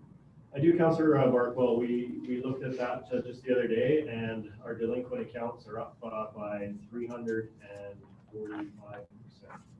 We've gone from about, I believe it was 28 at the same time last year in June to 100 and whatever 345% is. We, as staff, are looking at hopefully bringing a report to council in July. As many of you may have heard, Penticton is now moving ahead with moving back into the process of cutting people's power that have been delinquent. So we are looking at our figures and talking amongst staff to see how we can move this along, and probably we'll be bringing a report forward to council in July to address this issue. Thank you. Councillor Carlson. Just to follow on that, if the property is rented and that property and the utility gets cut off, because the renters aren't paying, will it have to be paid off by the property owner before it goes back on? I just wonder if part of the challenge is that people who are perhaps renting and don't intend to stay a long time might not be paying their final bills or something. It would be the obligation of the renter if they were in the premises and they wanted the power turned back on. Right. We have had instances in the past where a renter has left the premises and not paid their bill, and that bill does get transferred on to the property owner. Thank you.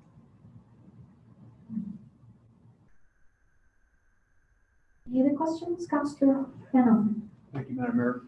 Just to clarify, so, but the property owner has the ability to come in and check and make sure that their utilities are being paid by the renter?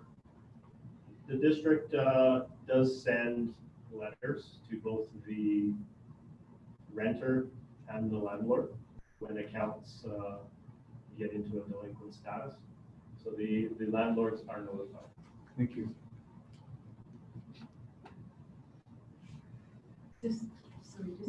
So are we sending those letters out right now though, or is it because we're not enforcing until December? Are they still getting a letter?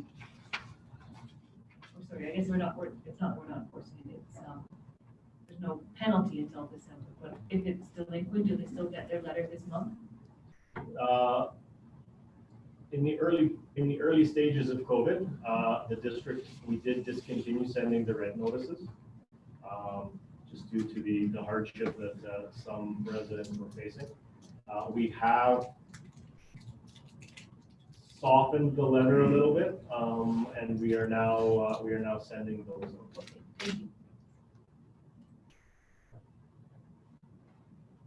Any other questions? Okay, I will call the question on then. All in favor? None opposed. Okay, thank you. That carries. 7.5 Parks and Recreation reopening update. Ms. Mullen. Thank you, Madam Mayor. The purpose of this report is to provide council an update on the Parks and Recreation reopening plans, including the potential of reopening the Summerland arena for summer use. As a follow-up to the council update on the reopening plans for Summerland Parks and Recreation on June 8th, staff continue to explore considerations and protocols to safely reopen spaces. The attached Parks and Recreation reopening matrix version 2 has been updated. This is a working document and will continue to be amended and updated as new information becomes available. As part of the process of reopening, several documents are being finalized and will be approved by the CAO and implemented by myself and my staff. These documents include the Parks and Recreation reopening plan, a Parks and Recreation facility assessment form, which is a staff checklist for us to go out and do a facility audit of all our facilities and rental spaces before we open them up for organized use. COVID-19 safety plan for user groups. So we've got a safety plan and requirements for outdoor spaces as well as indoor spaces.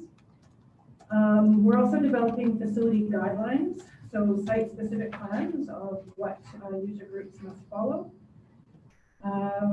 We've got a safety plan created for our recreation programs, starting with outdoor programs.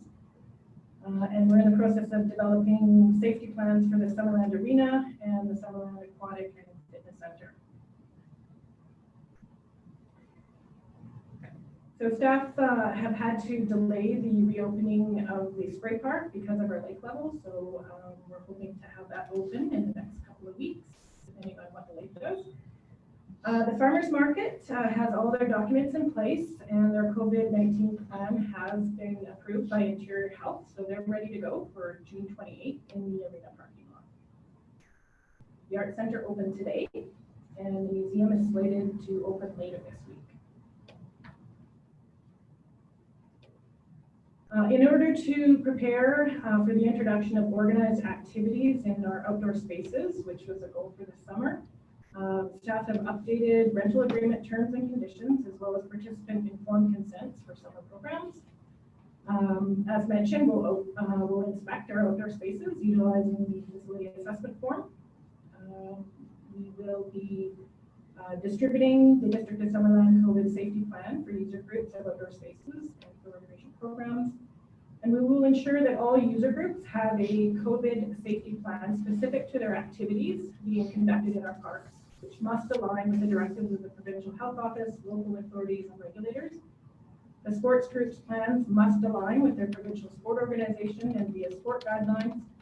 And all plans must be approved and upheld by the local organization's board or their rental, the rental applicant. Staff are looking to allocate funds from the revenues achieved through the campground to offset additional landscaping staffing funds to maintain these expanded outdoor services.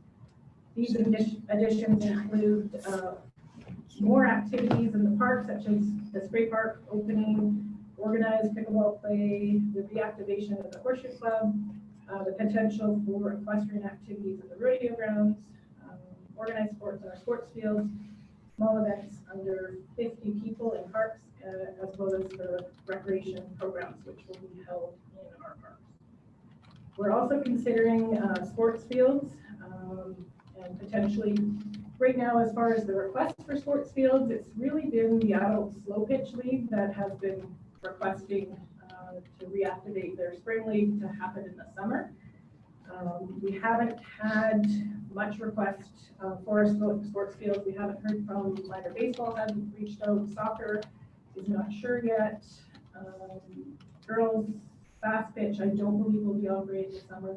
So right now, as far as we know, what we're hearing, and I've been trying to keep in contact with our outdoor user groups, it's the slow pitch ball fields that are in demand. And in order to do that and to get our sports fields up and ready for use and the ongoing maintenance for 3 ball diamonds over the summer would be an additional $19,000 of staffing costs.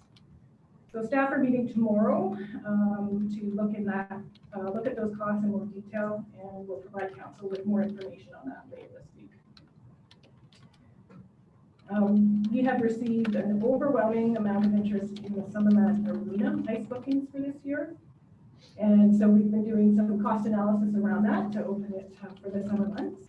And based on the revenues anticipated for the requested bookings and the associated costs, it's estimated that we could provide a net revenue of about $18,000 for the summer season. If we experience additional costs that weren't expected, or potentially a 25% cancellation of our bookings, so they drop out, we say they want it and then they drop out. A more conservative estimate is breaking even. And a best case scenario with having more people book our ice than we expected, it could be over $30,000 of net revenues to the district. So should council endorse the reopening of the Summerland Arena for July 13th, staff will proceed with implementing reopening protocols, which includes conducting a facility assessment audit, completing a Work Safe BC COVID safety plan, outlining facility guidelines and expectations for user groups, implementing signage, cleaning protocols, traffic pattern directions, and updating our rental agreement with terms and conditions. Staff plan to follow up with user groups this week to reconfirm the ice bookings that we have and to secure the rental fees prior to starting up the plant, which would be at the end of this month. And if we experience people backing out of their commitments, we may reconsider the reopening for the summer season. That concludes my report, and I would appreciate any feedback from the council. Questions? Councillor Holmes and then Councillor Bannon. Yeah, thank you. I was just wondering the interest that's being expressed for the arena over the summer. Have you got a sense of the hockey camps? Are they kicking tires to get an idea of what might be possible, or are they actually taking registrations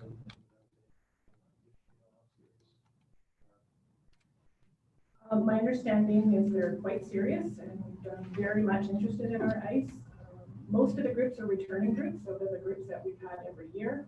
But because some arenas are not opening, we've got groups from other communities that are requesting ice time as well on top of what we know. What I believe is quite serious, and they've been back and forth with our staff as far as protocols around the safety plans. Councillor Bannon and then Councillor Barnwell. Thank you, Madam Mayor. Any update on the outdoor fitness equipment? We are going to get it in this year, so we've got confirmation from Public Works that they can make that happen. I don't have a timeline, so I'm hoping before the summer months that we can get that in. And we're just looking at some other options of putting some surfacing down on the concrete pad and getting some quotes on that to see if we can get that within our budget. So to have a nice clean surface before we put the equipment in. Thank you. Councillor Barnwell. Is there a limit to the number of people that can get up, go on the ice at any one time now? So then maybe they would have to put more hours to have the same number of people through the program? Yes, so West Kelowna was the first municipal ice arena to open up, which was on June 1st. And it started with guidelines of 12 players and 2 coaches on the ice at one time. And there's been a task force looking at arenas and what's the magic number or the maximum of ice users that can go on the ice for activities such as hockey drills. And a guideline was just released on Friday from the BCRPA, indicating that up to 20 players and 5 coaches maximum at one time right now. So that's what we would be going with. And we've been back and forth with our group saying that it could be 12. So they do that at the beginning, and then we went back to them on Friday and said it's been up, and they were quite happy to hear that. Councillor Holmes. Yeah, thank you. Just to follow up on that, is there limitations of what they can and can't do in terms of just do drills? Can they scrimmage? Can they play? NHL's struggling with all this. I can't imagine it's any easier at our level. In this phase that we're in right now, they cannot do any games. They cannot do any contact drills. So they know that, and that's kind of the baseline situation. But as we move to phase 3, BC's restart plan, they can start introducing modified gameplay and some slow introduction in contact activities. And so we're working with BS Sport and BC Hockey about what that could look like. But at this point right now, they have to prepare their safety plans based on just doing drills.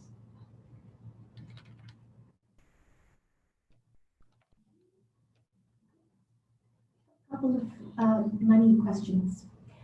You mentioned that with the arena opening, you talked a little bit about potential revenues for that. Was that based on a July 13th opening? Yeah. Okay, great, thank you. And my other question was that you mentioned that slow pitch, you're getting a lot of demand from the slow pitch teams, but that would require, I shouldn't say but, that would require getting those fields open another $19,000 in staffing. Primarily, I guess, groundskeeping, right, maintenance, that kind of stuff. Okay. So that would be preparing the infields, and there's a substantial amount of work that hasn't been done through the spring season. So we would need to get the infields in condition, and then the ongoing maintenance of that through the season. Great. So that would, I guess, pretty much amounts to an increase in service levels. Okay, thank you. Good. I got a notice yesterday that the Endless Summer Show and Shine has been canceled. Yes. COVID related, of course. Any other questions? Okay, could I have somebody bring forward the recommendation to receive the report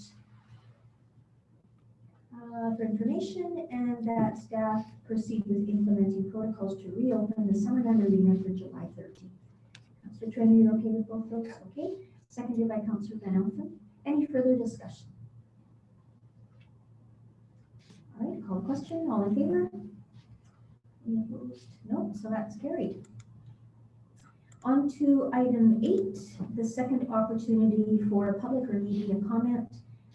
Corporate officer, do we have any other speakers that have requested to speak at this point? There are none, Madam Mayor. Okay, it's easy. So now I will ask somebody on council to bring forward a resolution to close the meeting to the public. Pardon me. Thank you. Anyways, I think I have 2 agenda here. So yeah, if you could speak to that. Thank you. Thank you, Madam Mayor. Apologies, this is a late item that was added at the beginning of the agenda. So I am going to display a PowerPoint and share my screen.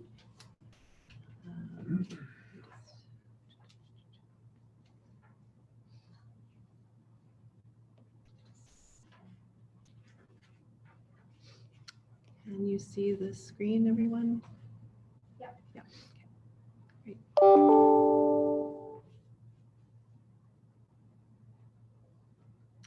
Okay. So, Madam Mayor, last week, in the middle of last week, we were doing a few things. We were actually working on the meeting in July, 1st of July, and we got a new order from the minister with regards to local government meetings. So this particular report is to provide information to council on the changes to the meeting requirements under this new order, and also to consider the Summerland Arena Banquet Hall and meeting protocols for July 13th. So just to give you an overview, there have been 3 orders now regarding local government meetings. The first one, to take you back to March 26th, was to allow for council to meet electronically, with no public in attendance, and to allow bylaws to be adopted within 1 day. So council responded to that order by holding electronic meetings. We were able to live stream those meetings to members of the public through a YouTube channel. And council also directed that we limit the type of items brought to council for the months of April and May. On May the 1st, there was a new order, M139, and this particular order really just added the ability to hold electronic public hearings.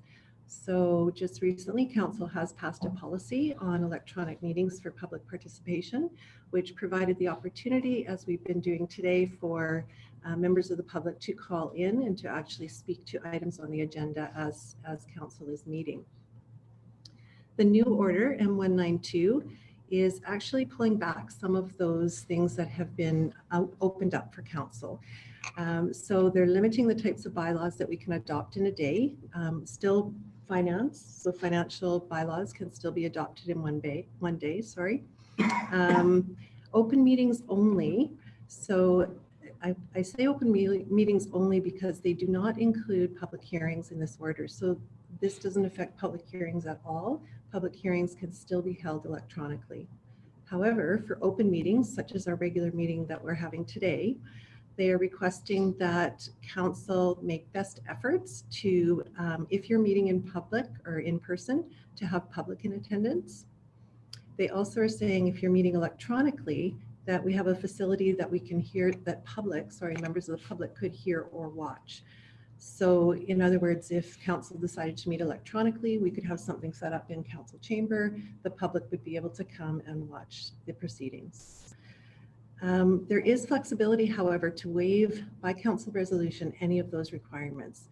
So should council feel that there are options in place and measures in place for open, transparent decision making, then council may pass a resolution for one meeting in particular or for a group of meetings to actually limit those particular openings.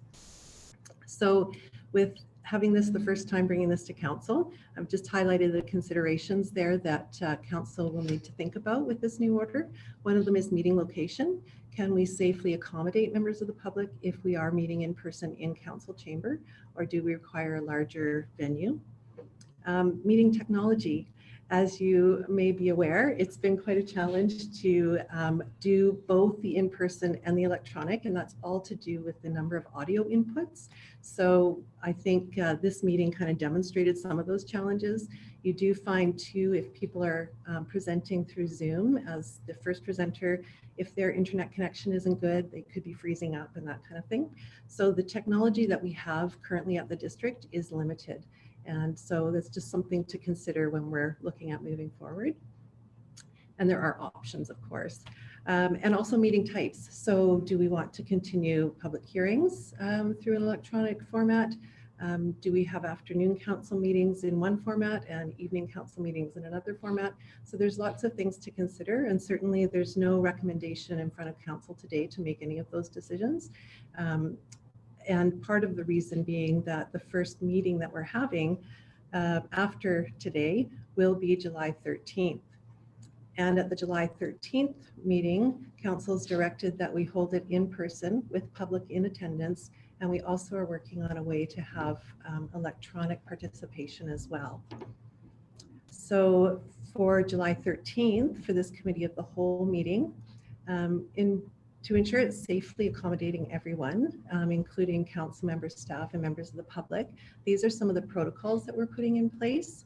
So we're asking that people stay home if they're sick or if they're experiencing any symptoms of COVID-19, maintaining physical distancing of 2 meters, adhering to the hand washing and sanitization requirements before coming into the building or into the meeting room, and asking that people register for a speakers list in advance if possible.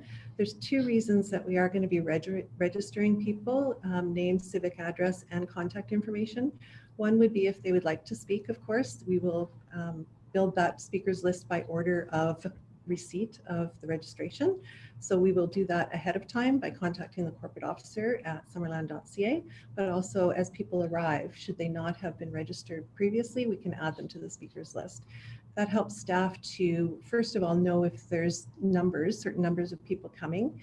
If we have to limit the number of people in the room at any one time, we have a list by which we can let people into the room and then ask them to leave after they've spoken to council.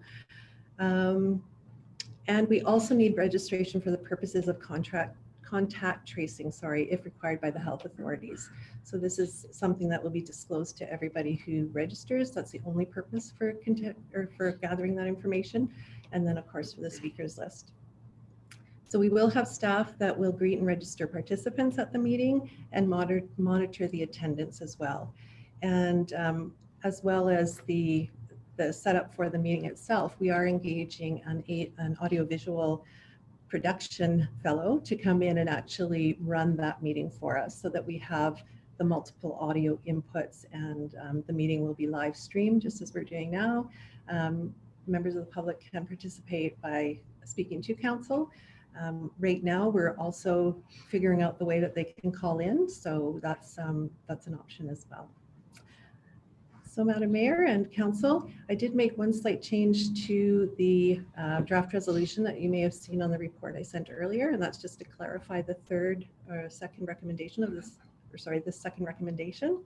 So the first part is to convene the meeting in a different area than council chambers. So that's Summerland Arena, the banquet room, 2nd floor.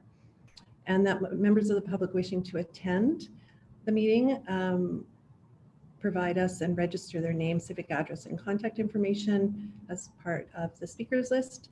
And that's also to ensure everyone is provided with an equal opportunity to participate. And then the second resolution is just to make sure we're cleaning things up. We're holding a committee of the whole meeting on the 13th, so we are going to ask council to cancel the regular meeting scheduled for July 13th at the same time. And that concludes my comments. Thank you. You're welcome. Any questions? Councillor Holmes. Yeah, just to clarify that, so everybody who attends on the 13th will need to register, not just whether they intend to speak or not. Correct. Thank you. Councillor Patton. Thank you, Madam Mayor. Karen, are we still bound to the maximum of 50? We are. So council, the mass gatherings is still a health order. And so that's partly why the list is going to be helpful, and we will have to have an area downstairs potentially for people to be properly spaced and waiting potentially to come into council to speak. Thank you. Councillor Nell. Thank you, Madam Mayor. So if there's 50 in attendance, someone speaks and there's a lineup, will they be asked to leave and someone else can come in? That's correct. Thank you. I have a couple of questions too. So following up on your response just now to Councillor Van Elfen, will there be an opportunity, and I'm not sure if this is possible even, if you are not in the first, say, 50 people, but you want to speak and you're in a different area just because of the numbers, will you be able to still hear what's going on? Yes, so Madam Mayor, we are looking at the downstairs part of the arena, and there is a television monitor that is up in that area that we were considering. So we would do the live stream to that particular audio or video, and it's a bit of a delay, but at least they can be following kind of the meeting and the conversation. That's great. Councillor, I just have one more question. And then, oh, okay, go ahead. Just on that, we should keep in mind that we just approved that that's the first day for the arena to be open. So we'll bring all the hockey players mingling in the lobby.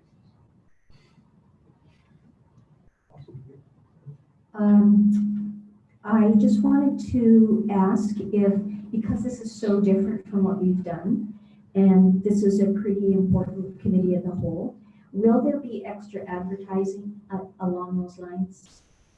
Madam Mayor, yes, council can direct staff to do additional advertising. Certainly social media will be part of advertising. The agenda will be posted as always the week before. Should council wish more than that, then absolutely provide that direction today. Okay. Councillor Traynor and then Councillor Patton. I just wanted to know what the meeting will look like exactly. Like, will we have formal presentation, and then we ask questions, and then the public asks, or how will it work? Anticipating, and CEO can step in if I misspeak, that there will be a presentation, a staff presentation on the project. So the report will be attached to that meeting, and staff will make a presentation. The consultants will be there to answer questions. But certainly council would be provided the first opportunity to ask questions, and then members of the public will be invited to speak, again for 2 minutes at a time. And should council have questions of members of the public, you're certainly able to engage at that time as well. So are the members of the public going to be able to ask staff questions, or are they just giving their opinions to us? They're providing opinions to council. Correct. Okay, so that will come after we've asked all of our questions? Correct. Okay. Councillor Patton and then Councillor Barnwell. Oh, thank you, Madam Mayor. As Councillor Holmes had indicated in regards to the bottom head of the arena, have you considered using the currently rink upstairs that also has a large TV and direct access to the banquet hall? Thank you. We are considering all options, actually, so we can look at that one. Thank you. Councillor Barnwell? Yeah, I was thinking, when we have our normally our public hearings, people usually have 5 minutes for each speaker to ask questions. 2 minutes seems like it might go by kind of quickly.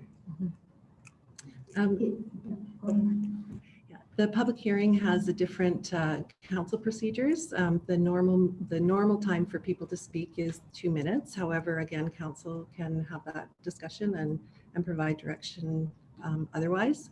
I think depending on the number of people that we have speaking, we want to make sure that everyone has a chance to participate. So certainly they have an opportunity to speak again once everyone has spoken. So it's again, it's up to council to direct otherwise. This is showing as a, this is what we agreed to before, was a committee of the whole meeting, so different from a public hearing, but we could change the, yes. I don't know, I can't say for sure, but maybe we'll have to see at the time. We could even change it during the meeting, I suppose. Pass a resolution that each speaker gets 4 minutes or 5 minutes or 30 seconds.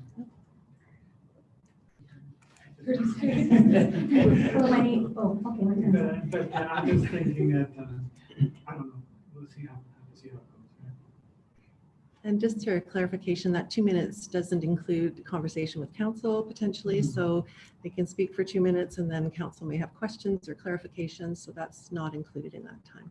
So if someone came up and had a question and then that answer kind of a natural follow-up question came from that answer, would they, while your 2 minutes are up, or how would that, that'll be a decision that our chair is going to have to make, I'm sure, at some point here.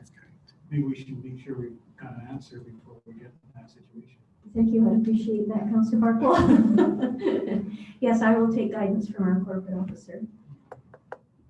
Councillor Holmes. Yeah, just also logistically, will the meeting be recorded? Will it be streamed? Will it be the same process as this, where we'll need to zoom in on our laptops? Will we have access to our laptops during the meeting? All these sort of things. Yeah. So because we are actually engaging someone from the community, the audiovisual community, you will not have to have your screens in front of you like we've done today. So it will be set up with cameras and they will be recording the meeting. They will be also live streaming, and also members of the public will be able to call in to add their name to a speakers list. So we are still planning on doing all of those measures that we're currently doing today.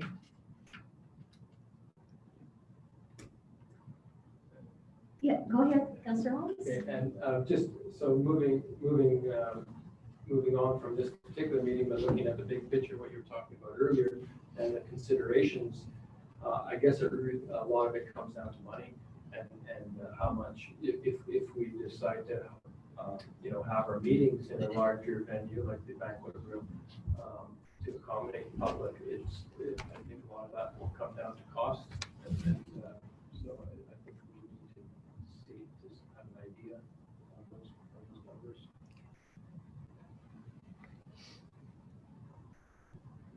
Okay, I just have a question of council on the resolution again. Oh, it's right in front of me. I'm wondering if anybody would be interested in having more communication or in terms of advertising or promotion about this particular meeting. And if so, please add that to the recommendation.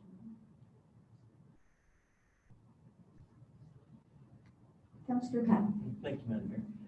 I think the more that we can let the community know in regards to this meeting, I think the better. So it will give them a chance to make arrangements for that date to attend. So could I ask you to bring forward, and I'll ask you to read it again, please, the draft resolution that's there, including the red bit, and also add in the request for council, or for staff to do additional advertising. Sure. Thank you. That council convene a committee of the whole meeting on July 13th, 2020 at 1 o'clock at the Summerland Arena Banquet Room, 2nd floor, 8820 Jubilee Road East. And that the members of the public wishing to attend the meeting on July 13th, 2020 register their name, civic address, and contact information as part of health and safety protocols, and for the purpose of a speakers list, to ensure everyone is provided an equal opportunity to participate. And number 2, that due to the scheduling of the Committee of the Whole meeting on July 13th, 2020 at 1 p.m. at the Summerland Arena, the regular afternoon council meeting currently scheduled for July 13th at 1 be canceled, and that staff be directed to notify the public on more than one or earlier, or I'm not sure how we want to maybe wordsmith that for me.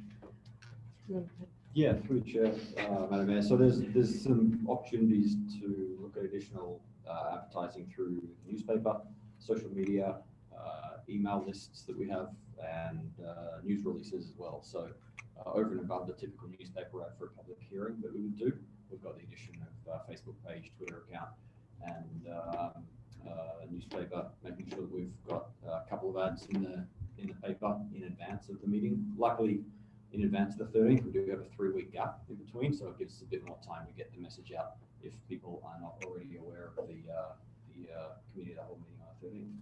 We also have the July newsletter. July newsletter, correct. Our newsletter as well. So the newsletter will go out first week of July, so that'll be perfect timing to let everyone know. Excellent, and thank you, CAO, for Is that seeing too me. long already? Until that part. Then I had a male moment. Oh, no worries. So CAO, could you read back maybe what, or maybe Mr. Haddad, the third part? We're playing devil's advocate here. So, Madam Mayor and Council, so the additional recommendation is that staff be directed to notify the public through advertising in the newspaper, social media, notification through our email list, a news release, and also include in the newsletter for July. Okay. And it'll be on our website as well as too. Correct. Right. Sound good? Fantastic. Okay. I'm looking for a seconder. Thank you, Councillor Barthol. Now further discussion on the resolution. None? Okay, I'll call the question. All in favor? Any opposed? Carries. Thank you. Now that I have the proper agenda in front of me, resolution to close the meeting to the public. Councillor Van Elfen, seconded by Councillor Holmes. All in favor?